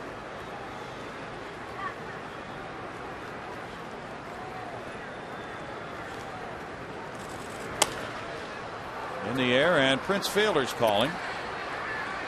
He's called off by Hairston. 2 outs.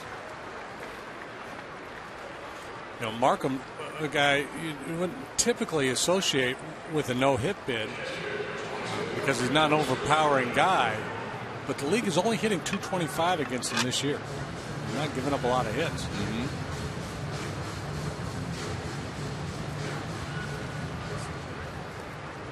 He's under contract through next year for the Brewers. Carlos Corporan struck out in the 3rd inning. I wonder if there's ever been a game where the pitcher had a no-hitter and the umpire had a perfect game on the same day. Probably not. This could be a first today.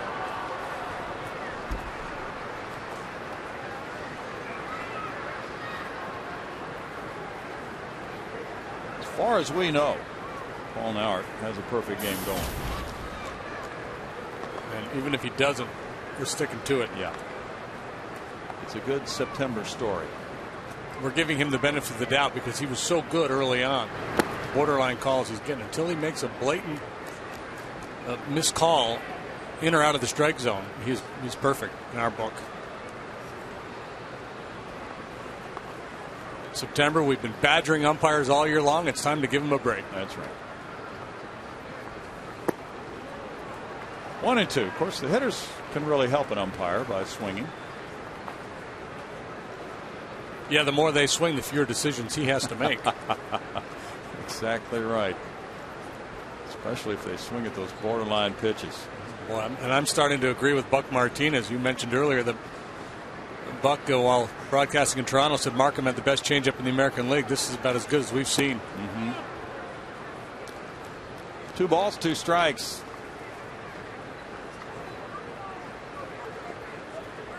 You know, their rotation for the playoffs is going to be rather intriguing. How Ron Renicky stacks up the starters.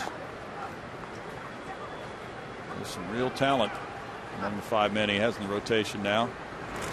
Narveson would be, of course, he's the 5th starter, so he would be the one you would not expect to be in the postseason rotation as of now. Everybody's healthy, but he could be in the bullpen. Yeah, and then they would have a left-handed option in the pen if Narveson went out there.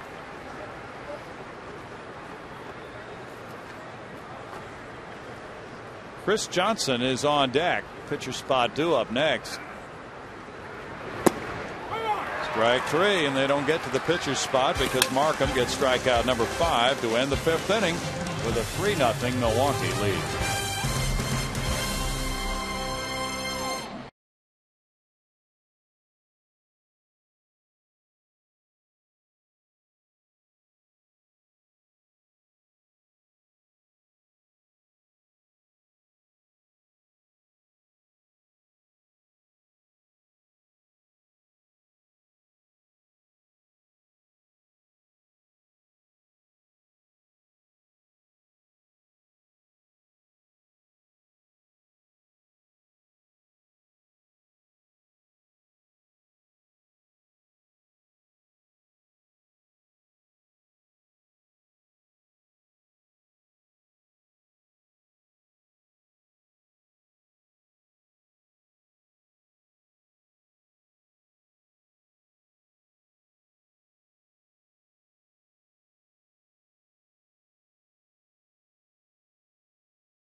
To you by Jack in the Box. Try the new jumbo breakfast platter for just $2.99 plus tax at participating restaurants. And by Gullo Automotive, treating you like family. Cloudy day out there with a little wind. Some of that storm blowing over in this direction. It's Milwaukee 3, Houston nothing. No hits for the Astros through 5. Wandy Rodriguez was going to depart, it appeared, for a pinch hitter if Corporan had reached. Now he's still on the mound with McGee leading it off in the 6th inning. That wind is picking up out there. There's a little crack out there in that area where the 2 panels do not exactly close. And there's a fly ball hit into center field by McGee. Leadoff single by the 3rd baseman gives him a 1-for-3 game. Not supposed to swing at this pitch. First pitch curveball, chest high. Yeah.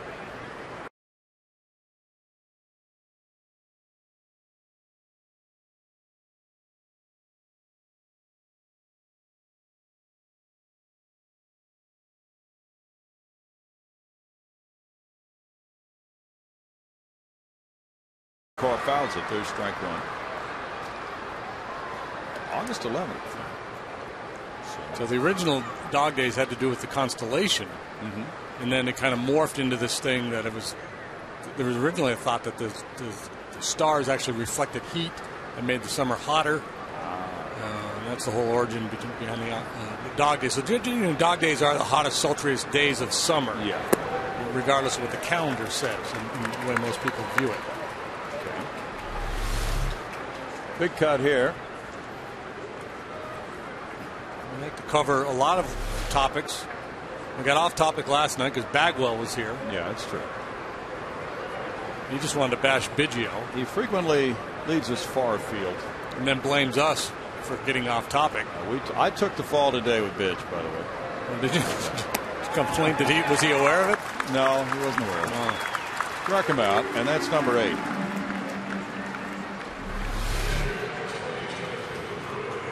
Wandy, it's interesting because in that Pirate game when he punched out 13, it was almost all curveballs. And then today it's a different game plan. Change-ups and fastballs. And getting a lot of swings and misses with those pitches. Perhaps if the Astros were able to come back in this one, the most important AB of this game, as silly as it may sound, is the walk to Braun in the 5th. He walked in a run, but then he got Fielder, and he stayed out of a big inning there in the 5th. Well, you clued us in before Braun came up about that. I mean, it won't matter a lick if the Astros don't get anything going against Markham, other than Wandy's ERA. Luke Croy hit a homer in the 2nd. He struck out in the 5th. By the way, Baggy should know, and we'll tell him next time we see him, that Bidge was among the millions of people not watching last night. 2 balls, no strikes.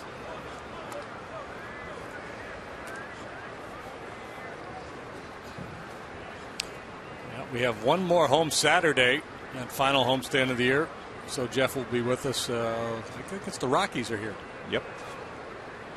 24th of September. You got it. Rockies and Cardinals on the final homestand. The season ends on a Wednesday this year. That's different. That's line to center field. Schaefer in and reaches down to snag it. Good play by Schaefer. That's a tough play. The ball hit right at the center fielder on a line, but he got a nice jump. Yeah, good read by Jordan. Another very good swing by LaCroix. He's already hit a home run today, but Schaefer quick off the mark to snag that one. Yes. Good productive 2 games by the Milwaukee catchers with home runs in both last night and today. Gomez is the batter. He has struck out twice. Wandy's thrown 102 pitches. And he evidently will be leaving for a pinch hitter as he is due to lead off the bottom of the inning. Jose Bautista hit his 40th for the Blue Jays today. And the Yankees have 3 home runs. Swisher adds to the other 2 we mentioned. It's 7-3 Yankees. And they're in the bottom of the 8th. That's a strike, and pressure's starting to build here on Paul Nauert with this perfect game he has going. Yeah. His focus has remained true, boy. He's working hard back there. No balls, 2 strikes. Paul's pace of play is well above average. Well, typically you need a good pitch game. Well pitched game leads to a well umpired game. True. Who could blame the umpires in a Boston Yankee game after 4 hours if maybe they miss a call on a ball and strike, something like that. 1-2.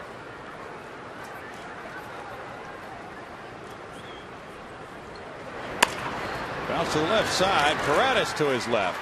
Makes the flip over to Downs for the force on McGee. No runs, a hit, a man left. Bottom of the 6th inning. Markham has a no-hitter going.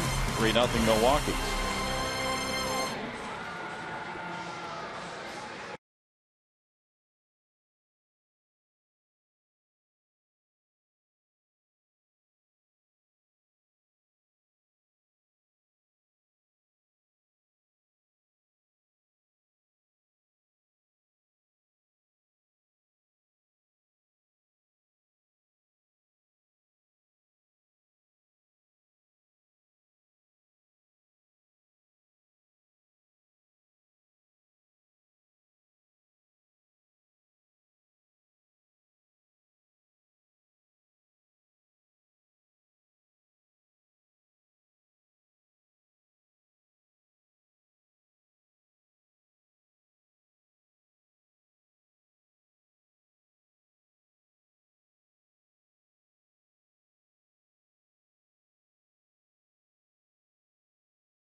For Wandy Rodriguez here in the bottom of the 6th inning.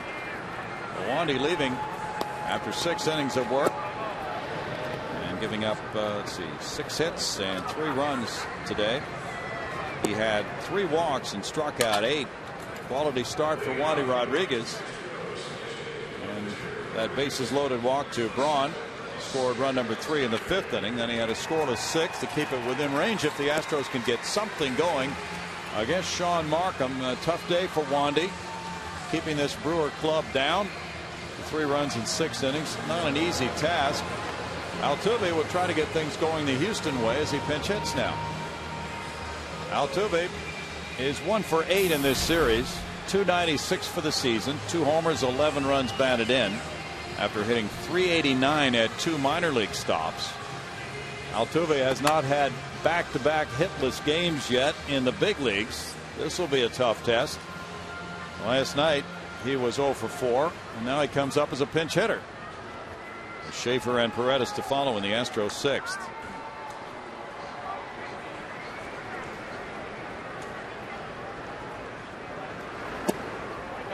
Markham gets strike 1 call. Now that could be a test of the perfect game for Paul Nauert. Ooh, he got the corner. He got a piece. He's still in there.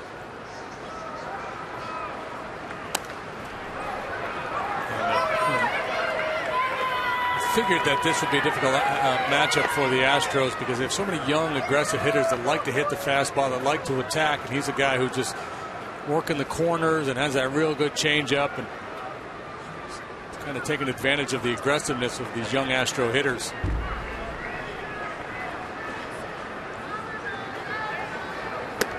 Way up. Altuve not chasing, and it's 1-2.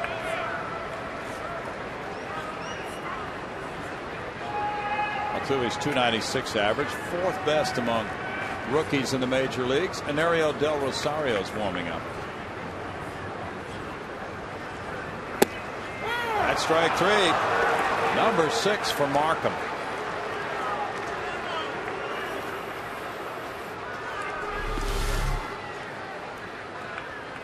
Off-speed pitch. Catches the bottom of the knees. Plenty of the plate. Well, Wandy with those numbers, now a spectator as Jordan Schaefer bats.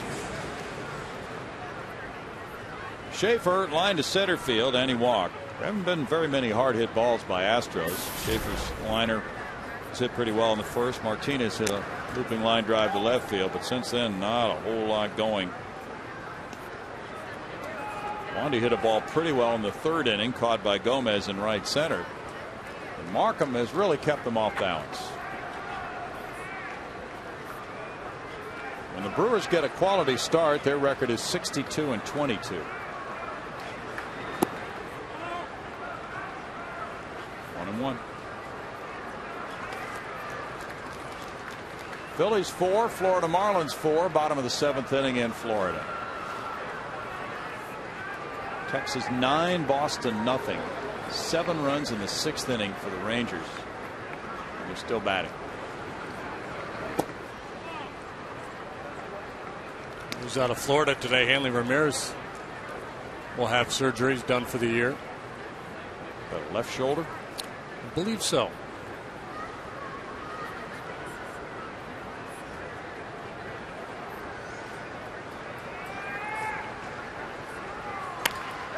There's a liner, and that's the first Houston hit. Schaefer with a 6-game hitting streak, the first to hit his way on for the Astros here off Markham.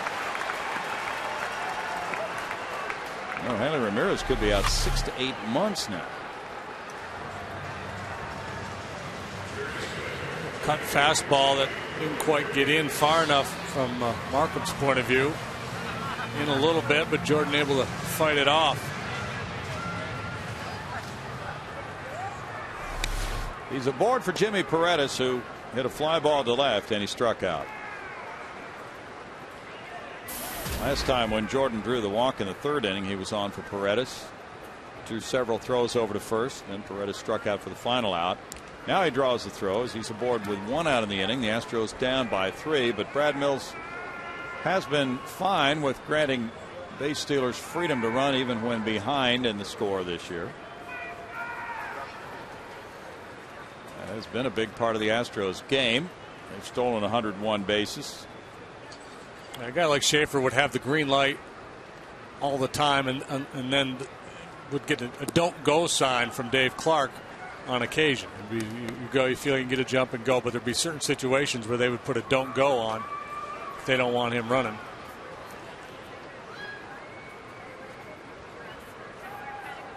Tampa Bay leads Baltimore 8-1. They're in the bottom of the eighth. Sean Rodriguez hit his 7th homer. Dodgers 3, Atlanta 1, bottom of the 7th in Atlanta. Matt Kemp hit his 32nd.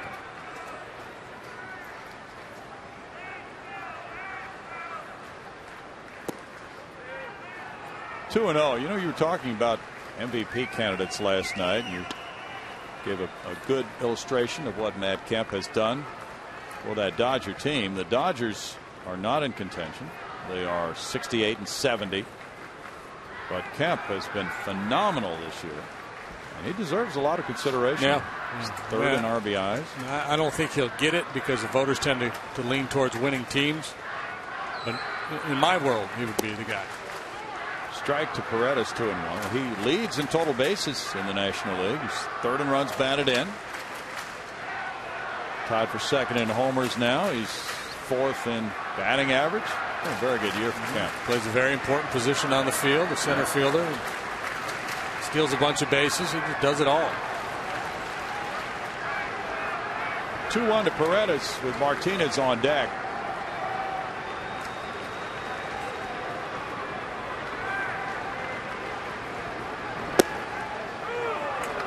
Two and two, and that one is okay. You stay with it. Still got the perfect game going. Almost lost it though. Oh, so close. You know, usually there's a turning point in a perfect game, JD. That might have been it. Somebody makes a big play for you. Yep. That could have been the one. See if we go back to that changeup. Two-seamer. Struck him out with a changeup away back in the 3rd.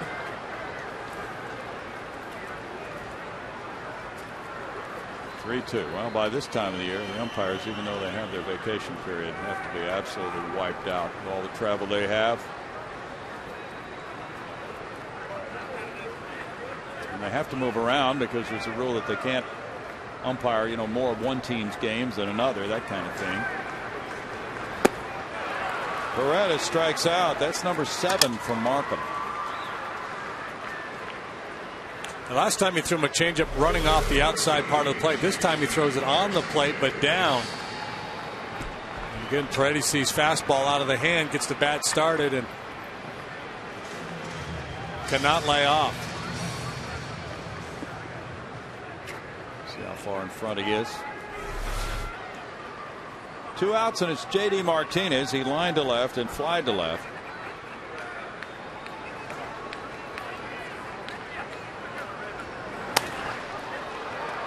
That one's in the air, and here's Hairston near the right field line coming over. And that ends it in the Astros 6th with no runs a hit and a man stranded. After 6, it's 3-0 Milwaukee.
People are talking about Hyundai uncensored. See what they're saying at Hyundai.com.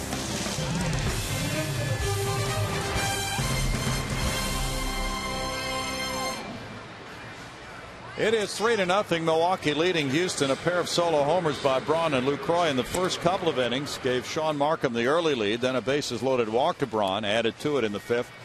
Wandy Rodriguez threw 106 pitches, 66 were strikes, giving up 6 hits, 3 runs in 6 innings, walking 3, fanning 8. And now the ball goes to an Ariel Del Rosario. He's 0-2. His ERA is 4.44.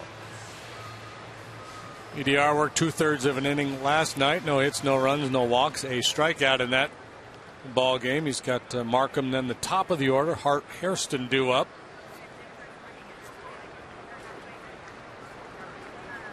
Markham singled his way aboard in the 5th inning and came around to score. He's 1 for 2. And there's strike 1 from Del Rosario.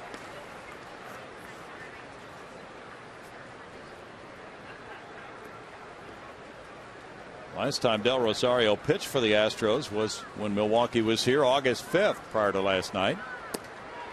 He had been on the shelf with some arm problems and then had a minor league rehab stint. All 3 of the Brewers' runs in this game coming with 2 outs and nobody on. Solo home runs first, second in those situations. And then Markham got a 2-out single to get that 5th inning started.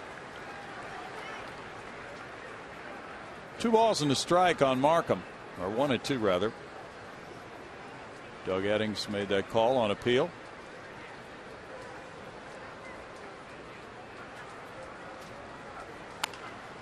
That one's in and fouled back. Did Nauert lose his perfect game? I wasn't paying attention to the location of those pitches. We think he still has it going. Because they were swinging. All right. Yeah. This puts a lot of pressure on me. I got to watch the game. Yeah. Got to pay attention. That's tough. So these are not the dog days then in September? No. The dog days, again, there's the constellation and the whole history behind that and how they came to be and where they are on the calendar, but the general perception of the dog days are the hottest, sultriest days of the year. So by September, in most of North America, most of the northern hemisphere, those are long gone. Not here. Yeah. The dog days in Houston are essentially from May 1st to October 30th. Yeah.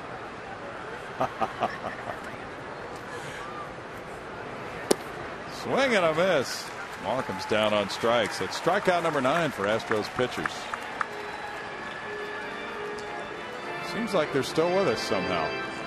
Yeah. How this part of the world got to be such a big football state is beyond me, boy. I can't. Yeah. It's supposed to be a cold weather game. Wow. Corey Hart is 1 for 3.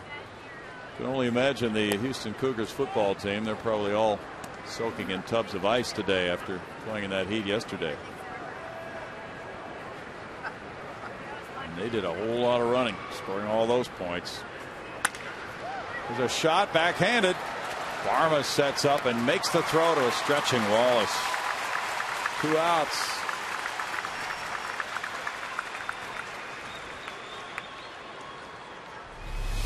Well, last time Matt Downs cost Corey Hart an RBI. This time Barmas cost him a base hit. Nice play, sharply hit. Barmas with a great jump. Good strong throw. No soup for you. 2 outs and now Hairston. He's 0 for 2 with a walk. Mets lead 6-3 now after 6 at Washington. Lucas Duda hit his 9th homer. Ooh, Fox tracks. Show it to me. Does he still have the perfecto going? Maybe. Yeah, we'll get it to him.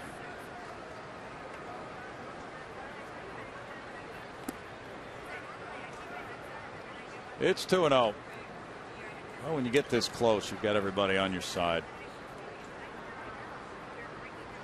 Paul Nauert has a lot of people rooting for him to complete this perfect game bid today.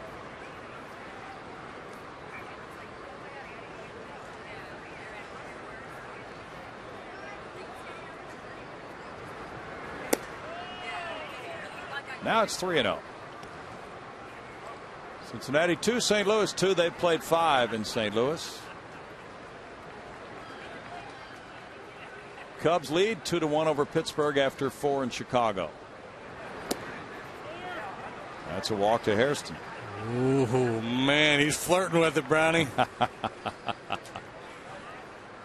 It's tough sometimes to maintain your concentration. Has he lost it? This is as close as he's going to get to losing it.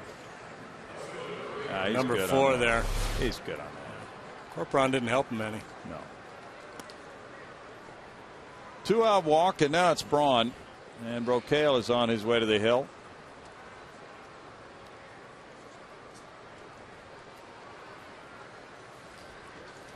A Dodger Brave game 3-3 now.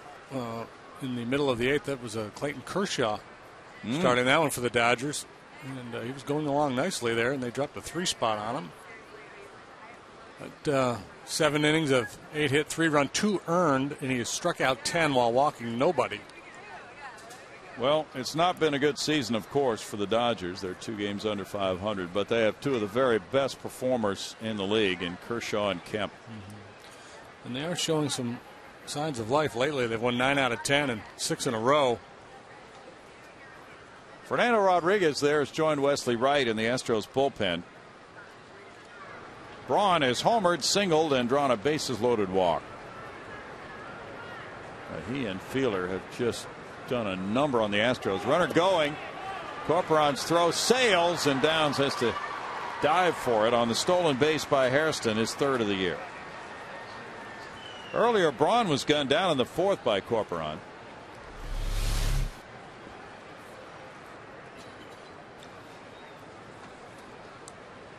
Now, always tougher to make the throw when you have to reach as a catcher, whether it's to your right or your left, because it just takes you out of sync a little bit, and you have to work a little harder to square the shoulders up and get in position to make the throw. Swing there by Braun takes it to a 1-1 count. It's the same reason why third base coaches are aggressive sending runners when an outfielder has to move to his right or left, because he's less likely to make an accurate throw when he's moving sideways. A looper out to right center, may drop for a hit for Braun, and it's in there, and now the run's going to score to make it 4-0. What a day for Braun. 3 hits and a bases loaded walk. 3 runs batted in. 94 for the season now for Braun. He got jammed by that ball. It was 2-seamer running in on his hands, and just a little flare into shallow right field. And if there aren't 2 outs, he doesn't get an RBI there, because Hairston has to wait to make sure the ball doesn't get caught. But with 2 outs, he's off and running and scores easily. And that puts Braun in the batting lead in the National League. Brad Mills out to make a move here with lefty hitting Fielder to be next, and it'll be lefty pitching Wesley Wright on his way in. 4-0 Milwaukee. Back after this.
sense, but just an enjoyability sense of sitting there in the seats, having a nice Sunday afternoon.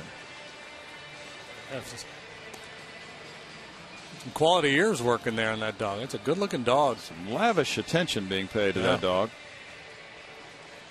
That's usually the case with dogs. Dogs are trying to watch a game. People just keep mauling it.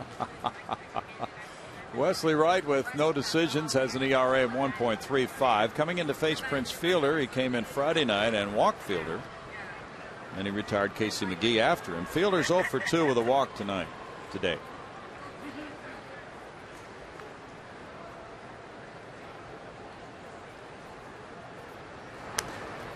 There's strike one. Braun was shuffling back toward first base when Wright delivered that pitch.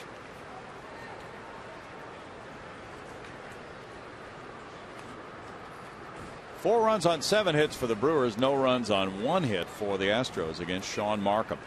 Limited work so far at the big league level this year for Wesley. Up and down a little bit earlier, but didn't really pitch. And since coming back this time, he's done a nice job.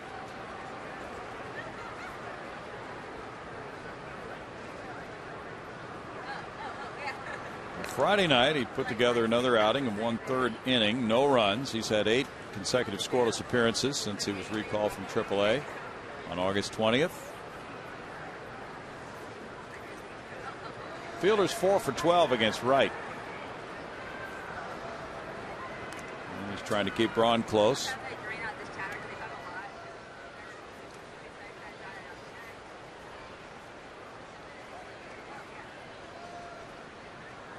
Colorado and San Diego just getting underway in San Diego. No scoring yet, as are Arizona and San Francisco at San Francisco. Fielder looks at it. It's a 1-ball, 1-strike count to Prince.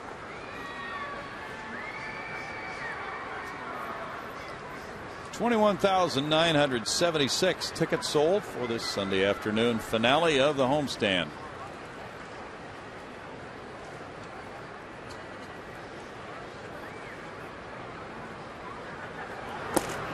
Fielder takes a close one.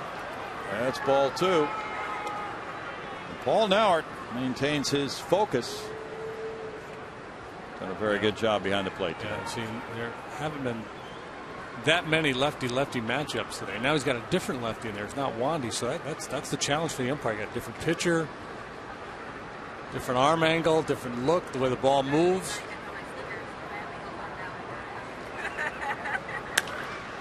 Fielder lifts it, and on the left side, the infielders go out. Barmas in front of Martinez, who gives way now, and Martinez has it. In the 7th inning, it's 1 run, 1 hit, 1 man left for Milwaukee. It's a 4-0 lead for the Brewers, and the fans will stand and sing God Bless America.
It is raining outside. It's Milwaukee 4, Houston nothing. Bottom of the 7th inning. Welcome, welcome rain after a long summer drought here in Houston.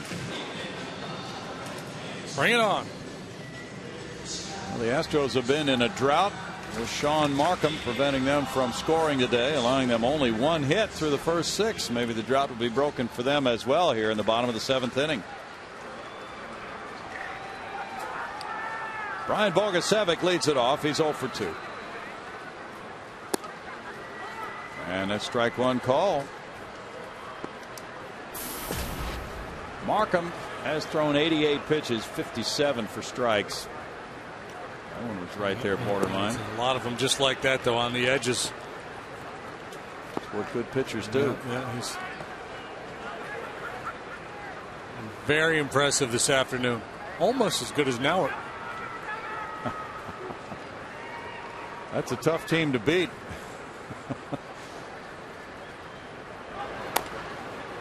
Grounded foul, so the Astros have an umpire who's on his game and a pitcher who's hitting his spots. Markham shooting for win number 12 of the year. The Brewers have thrown 12 shutouts as a staff. They've been phenomenal at home. 8 of those shutouts at Miller Park. Fouled away. On the road, they've pitched 4 shutouts. They have been shut out 11 times, all on the road.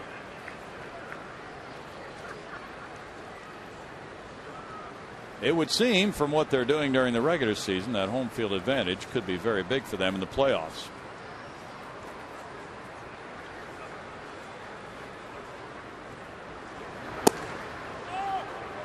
It's 1-2 for Markham.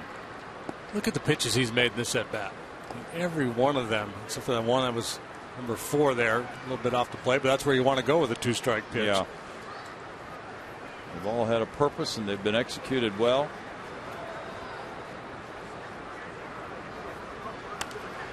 And that went up and in, fouled away. Changes the eye level, throws a little cutter in the hands a little bit. Markham was a shortstop and pitcher at Southwest Missouri State University. It's now known as Missouri State in Springfield. 12-game winner in 07. He won 13 last year. Inside again, and it's 2-2. Markham had Tommy John surgery in 08 in September of that year and missed the 09 season before bouncing back strong with 195 innings last year. That's pretty good after Tommy John surgery, missing a whole year. Come back with 195 and he gets strike 3 call, and Bogusevic snaps around. Strikeout number 8. Well, he went up a couple of times and then right back down and away. Catches the corner, bottom of the knees. Again, a borderline pitch. Boy.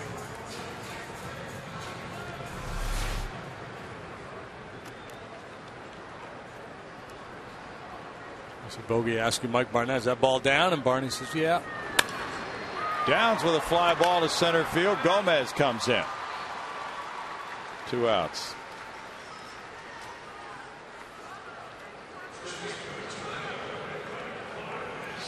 Brad Wallace is 0 for 2. A fly ball to center, a ground ball from first baseman to pitcher covering.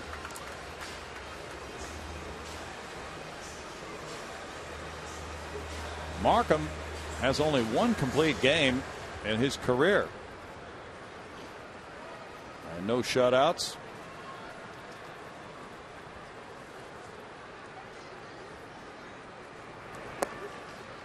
That's ball 1. Clint Barmas is on deck.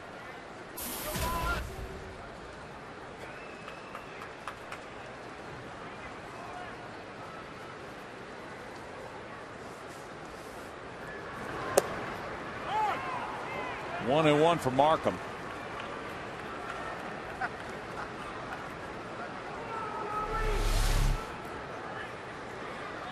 Breaks out the curveball. A little different look. Settles right at the knees. Wallace to right center field. Hart's calling. And it's 7 shutout innings, 1 hit allowed for Markham. After 7, the Brewers lead it 4-0.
Allowing the Astros only 1 hit, we go to the top of the 8th. You know, you can follow the Astros with the MLB.com @Bat11 app for your iPhone, iPad, Android, or BlackBerry.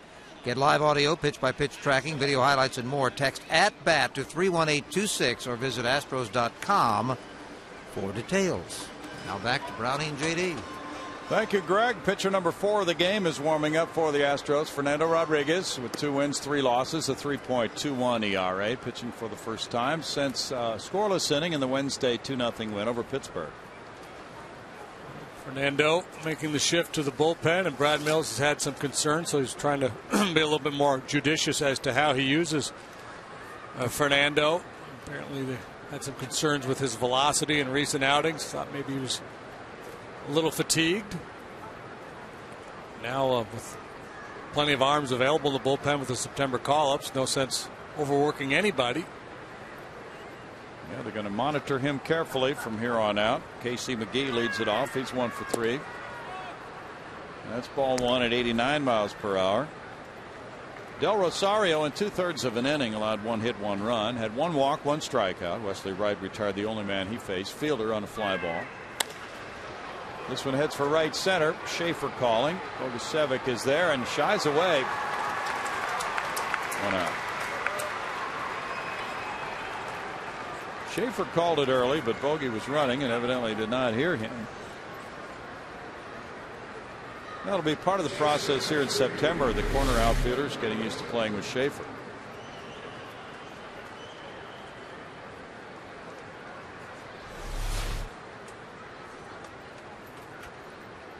Betancourt is 0 for 3. Here's ball 1. Yeah, it took a while for Michael Bourne and Carlos Lee to get together when they were in the outfield together for the Astros, and Michael became a lot more of a take charge guy after some run-ins between the two. Physically, not anything of an argumentative nature, but they brushed together a few times, and Michael became very clear in calling for those balls. He and Hunter Pence developed that ability to know which one was going to catch it and which one was holding back, and that sometimes requires quite a bit of work with the outfielders. Bounced, and here's a backhanded play by Paredes, firing off target. Safe at first, Betancourt. And the errant throw by Paredes made a very good backhand play, but the throw got away from him. Ruled a single by Betancourt. Pretty glove work here by Jimmy on the backhand side, and quickly to his feet. a little bit off balance when he made that throw. Accurate, they get him, but it was anything but accurate.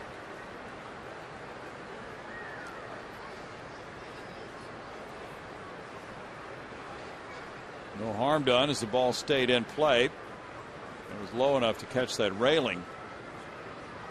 Otherwise, it would have cost the Astros a base with Betancourt going to second. But it's a hit, and now it's Lucroy batting. He homered in the second. He's 1 for 3. And that's strike one. It's 8 hits for the Brewers. They had 10 Friday night, 13 last night, and they just keep up the assault. Brewers are second in the National League in total bases. The fact that he reached there is actually a good thing for the Astros. Oh, yeah? There you go. Okay, because a double play follows. No runs a hit, nobody left. The Astros get the double play to end the top of the 8th inning with the score 4-0 Milwaukee.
Seven so far, and here's how he's doing it. Yeah, we may have seen more dominant pitching this year, but I don't know that we've seen the art of pitching exhibited any better than what we're seeing from Markham today. The ability to change speeds and locate with all of his pitches. It's been a very impressive day for Markham. That changeup just devastating to the left-handed hitter. That's the only knock he's allowed right there to Schaefer.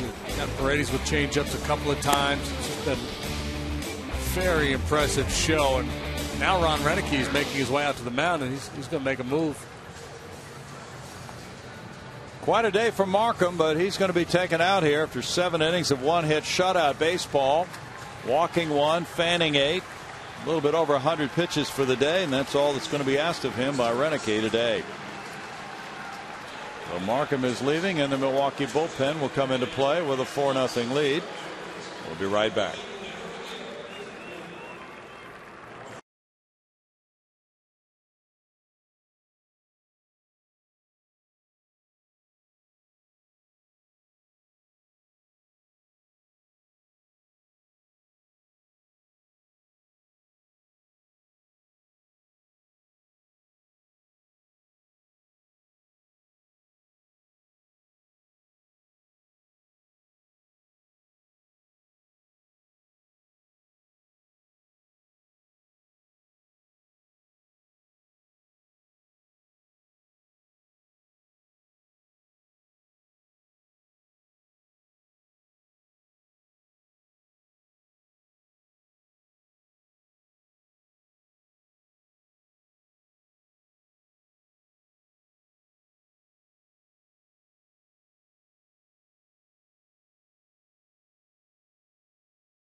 first, and that was through 6. He went 7.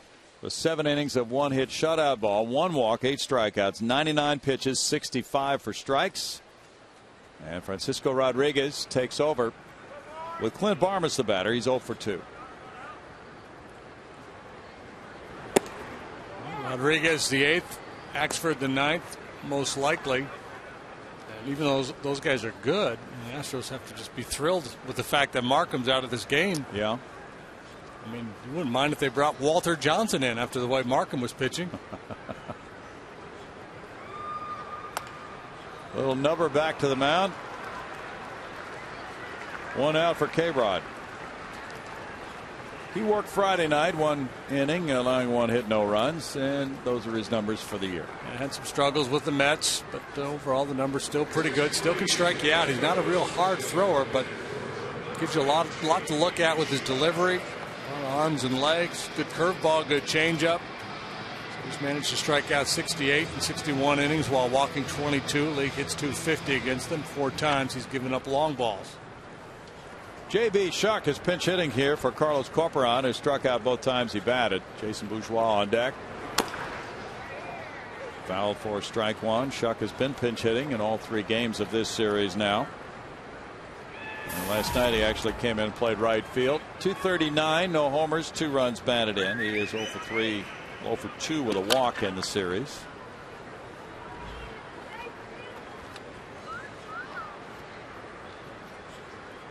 Shuck came back Friday from Oklahoma City. So yesterday in the Cincinnati St. Louis game marked the 200th time that Tony La Russa and Dusty Baker have managed against each other. Tony La Russa holds a 102-98 advantage over Dusty. And here's a little bonus trivia. This is of the PhD level for you folks at home. If you can get this one, this is straight out of the Elias notes today. They have become the first managers to manage 200 games against each other since 1984. The question is, who were the principals back in 1984 that managed their 200th meeting? Not sure, but I'll guess Sparky Anderson and Tommy Lasorda. Good guess, but no. Okay. 84. Yeah, so you're looking for 2 guys who managed a good long while. Yeah. There's a nice bird right up here in front of us on the wire. Yes, it is. That's a nice touch. All sorts of wildlife. Yeah, in it's here like today. a zoo here today. Water buffalo, what have you. 3 balls, 2 strikes. What was that sound effect anyway, Jason? Oh, bobcat. So it's Know Your Animals Day. Boots says Gene Mauch and Earl Weaver. Another good guess. But not correct. Shuck takes a 1 out ball. Greg might have. Greg, you got a guess down there? No, I would have liked anything with Sparky Anderson in it, but the fact that he managed in 2 leagues might have cut that down. I think that's what happened. The answer is Chuck Tanner and Dick Williams. Okay. Very good. Jason Bourgeois, the pinch hitter, he's 4 for 15 with an RBI as a pinch hitter this season. Hitting .284 overall, 1 homer, 13 driven in. He's a former Brewer who was in the starting lineup last night against the lefty Chris Narveson. And he had a hit in 4 at-bats. Now, sharp single to the left of Hairston into right field. And the Astros have runners at first and second, 1 out. Full-blown rallies. The Astros have 2 men on base in the same inning for the first time all afternoon. Good swing here by Jason. Staying on that ball and just riding it to right field. Jordan Schaefer, line to center. He walked and he singled to center. Wilton Lopez is warming up. A couple more knocks here, and we'll be able to divert our attention away from Paul Nauert's perfect game. Focus on a potential Astro comeback. It would be nice to have a diversion like that.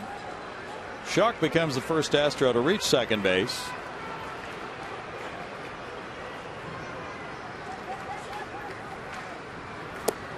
That's strike 1 to Schaefer. The Giants got a run in the first, lead Arizona 1-0 in the second. Whereas Markham rely heavily on that changeup. And K-Rod has a good changeup too, but the curveball probably his best pitch. There it was. Cody Ross homered for the Giants in the first, his 12th of the year. Came off Daniel Hudson.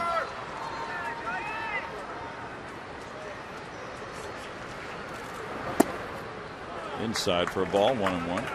Phillies are playing their game under protest in Florida today. A controversial fan interference call. All right.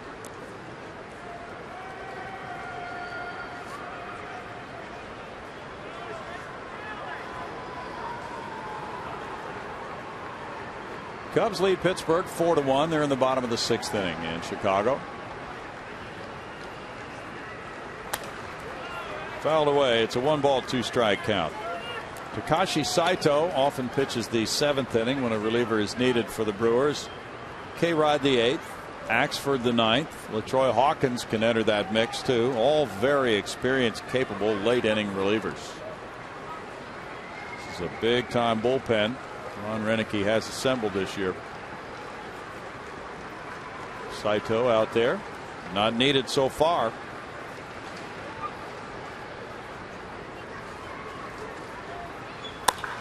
Schaefer hits a fly ball. It goes to right center. Hart is calling.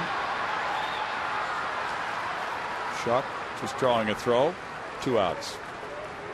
Yeah, a couple of lopsided wins for the Brewers so far in this series. 8-2 Friday, 8-2 again last night. So not a lot of pressure on the Brewers bullpen.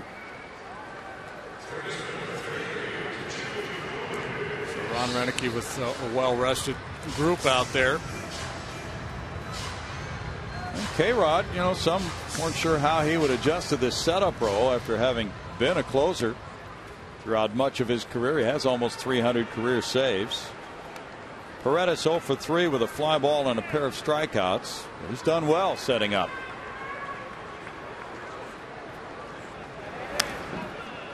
Fouled away, there's strike 1. When the Brewers have the lead after 8 innings, their record is 69-1. Yeah, they lost the very first game of the year in the 9th inning to the Reds. And since then, they have not blown a 9th inning lead all year, or haven't lost a game anyway that they've led after 8. Tampa Bay beat Baltimore 8-1. Hellickson the winner, his 12th win, beating Guthrie. There's a stop by McGee, and he tries to tag on Schuck, and that's the way out, number 3. Ends the 8th inning for Milwaukee with a good play by McGee. It's no runs a hit, 2 men stranded. Paredes shot one up the third base line. Play to his right by McGee, and then rather than try a difficult throw, he tagged Schuck. 4-0.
The Astros have made a couple of changes now. J.R. Tolles is in the game to do the catching. Carlos Corporon left for the pinch hitter Schuck. Tolles goes in behind the plate, and it's Wilton Lopez on the mound. 2 wins, 5 losses, a 2.77 ERA. He is pitcher number 5. for the Astros. Fernando Rodriguez in 1 inning allowed 1 hit, no runs, with no walks, no strikeouts. Takashi Saito's warming up for the Brewers with this 4-0 lead. They may not want to go to their closer John Axford today, so it is Saito getting ready. And in the 9th inning, it'll be Gomez leading it off. And the pitcher spot to come up next. See a pinch hitter next. That looks like Green. We haven't seen Saito yet in this series. Axford worked an inning Friday night. Gomez and Tolles exchanging pleasantries. Carlos is 0 for 3, 2 strikeouts and a ground ball into a fielder's choice. Smart play by Casey McGee there to end that inning with the tag of Shuck rather than trying a throw after leaving his feet.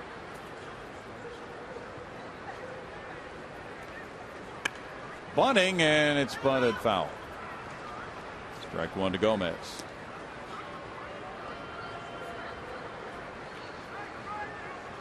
Yankees beat Toronto 9-3. Sabathia is 19-7 with a 2.97 ERA and his bid for a Cy Young award. Brett Cecil lost it. Cincinnati and St. Louis 2-2 after 7. Bunted in the air this time, and Lopez is there. Bound and determined to get a bunt down. Yep.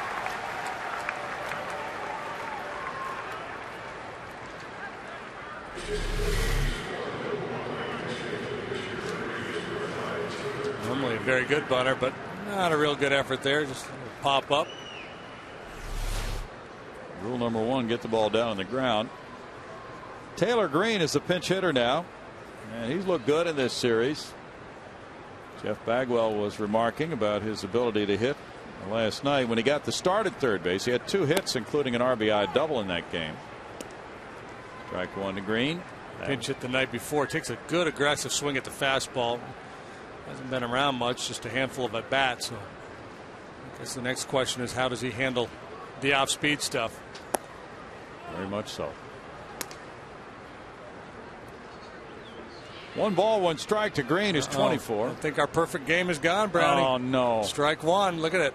It's not touching anything. Wow, this late in the game. It's just really exasperating to be that close and not be able to finish the deal. Now we're that close to perfection, like Milt Pappas. It's a heartbreaker. This is disappointing.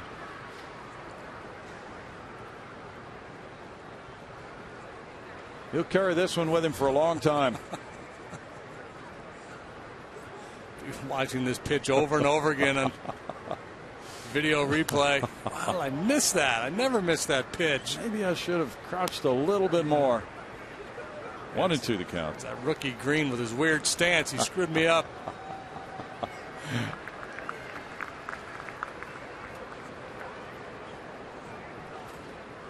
Taylor's from British Columbia, Canada. Listed at 5'11", 200. 25th round pick in 05 by the Brewers.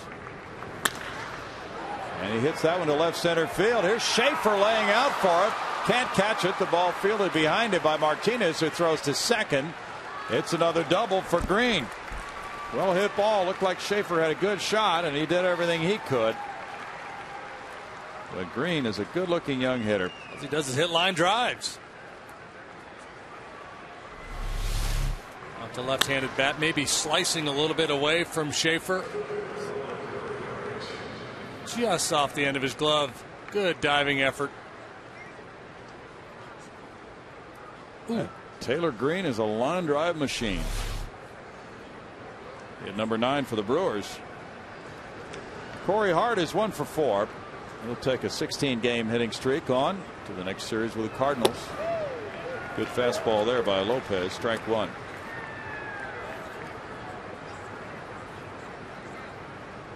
White Sox are at Detroit tonight. Mark Burley and Max Scherzer due to hook up.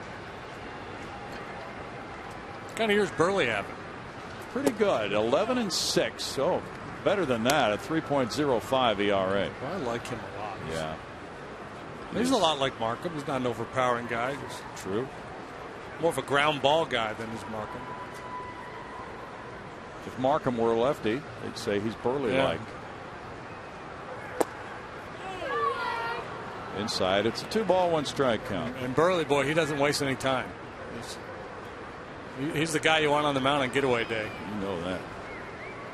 Detroit has a 6.5 game lead on Cleveland, 7.5 on the White Sox.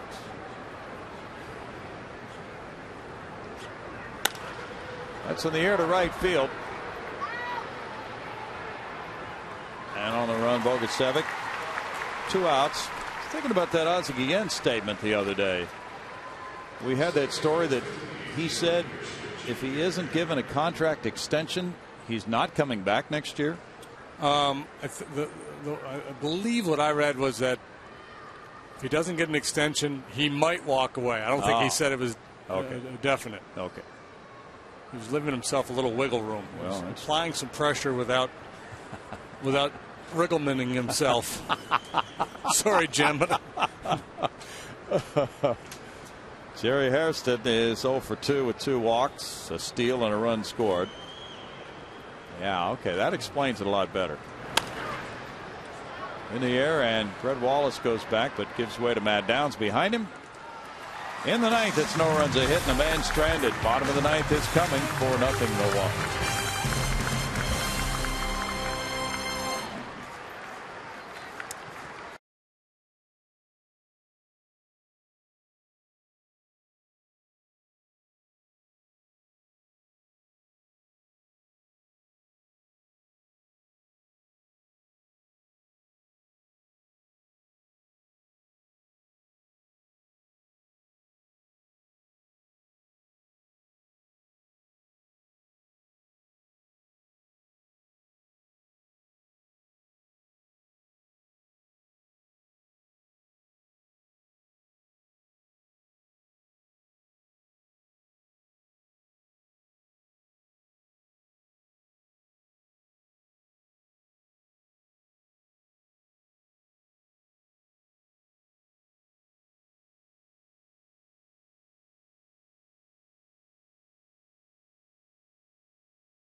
Is trying to sweep this series and trying to beat the Astros for the 9th consecutive time this year.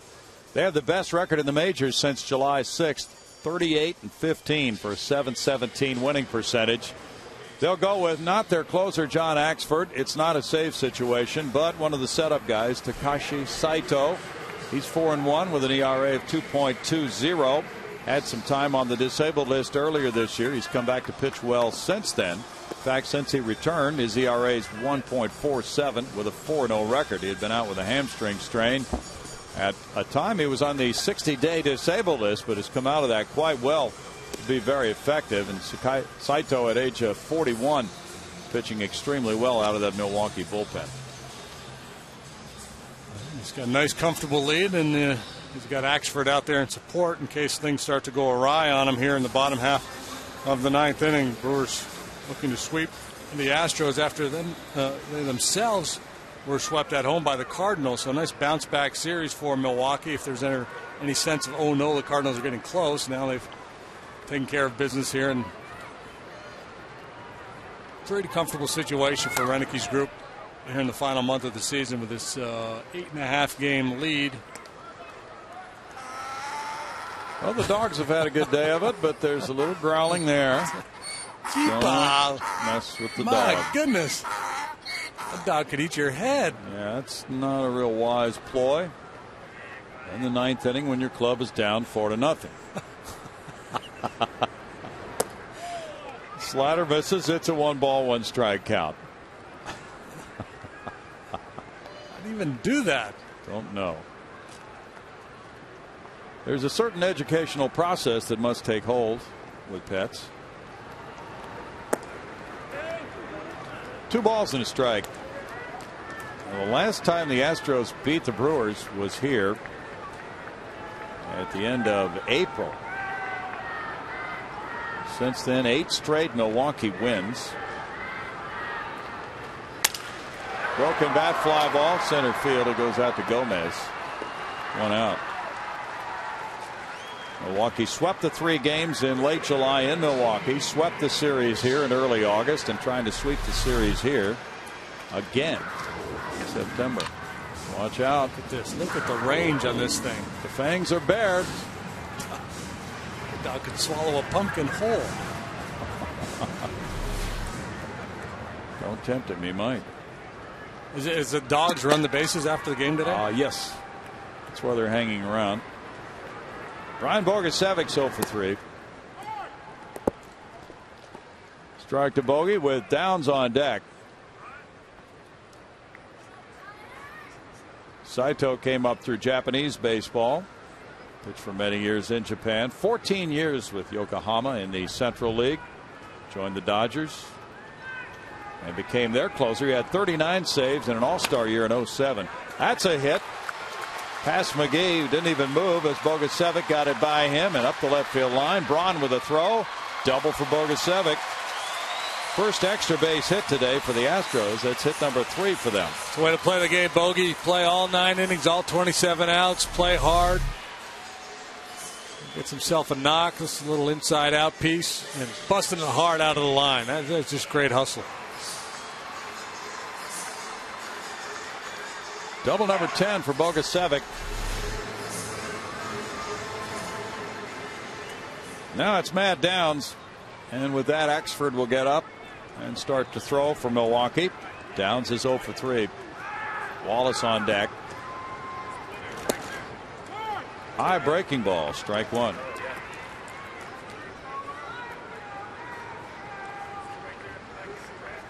It's the battle cry in the dugout on a day like today. Hey, let's give him the finish. Play all 27 outs. You never know. Keep battling.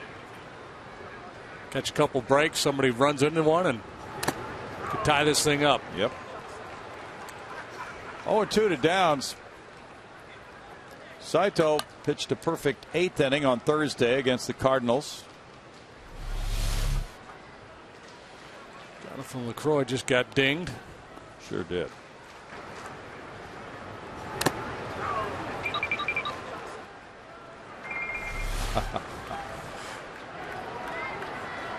He's probably hearing those sound effects in his head right now. No balls, 2 strikes.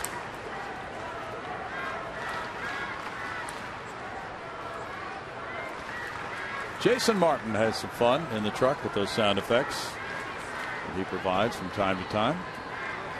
You don't get that anywhere else. Nope. In Astros baseball. This is the only place on the planet. Whether you like it or not. And a strikeout, out number 2. Strikeout number 9 for Brewers pitching.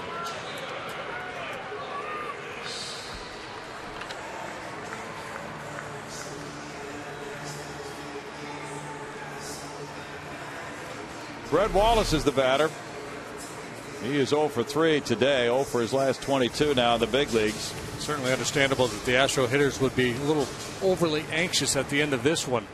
A lot of tough ABs so far today, so everybody looking for a little redemption, trying to salvage something after being handcuffed all afternoon long by Markham.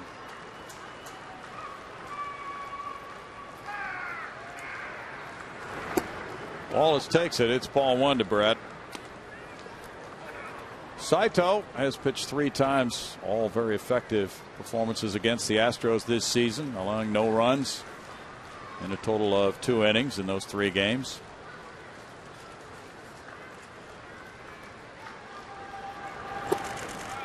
It's 1-1. The Astros have been blanked 8 times this year, 3 of those at home.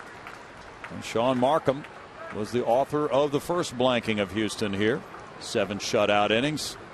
Back on the 29th of April in a 5-0 win for Milwaukee.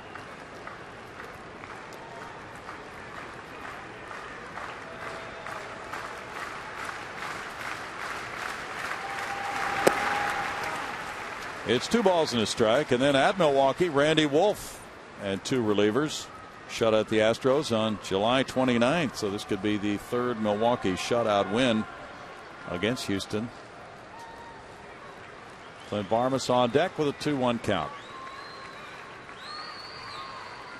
Phillies in Florida 4-4, bottom of the 11th. 2-2 to Wallace.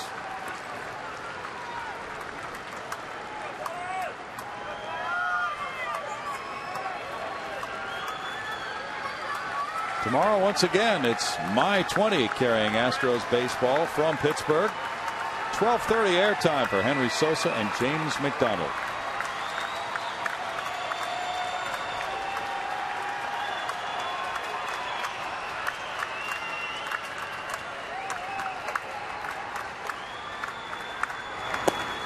Wallace strikes out, and that's the end of it. Milwaukee sweeps this 3-game series, a 3rd straight 3-game series sweep over the Astros for the Brewers this season. They wind up winning the season series 12 games to 3. Their record is now 84-57, and the Brewers move on to St. Louis. Markham the winner, Rodriguez the loser. Back with more in a moment.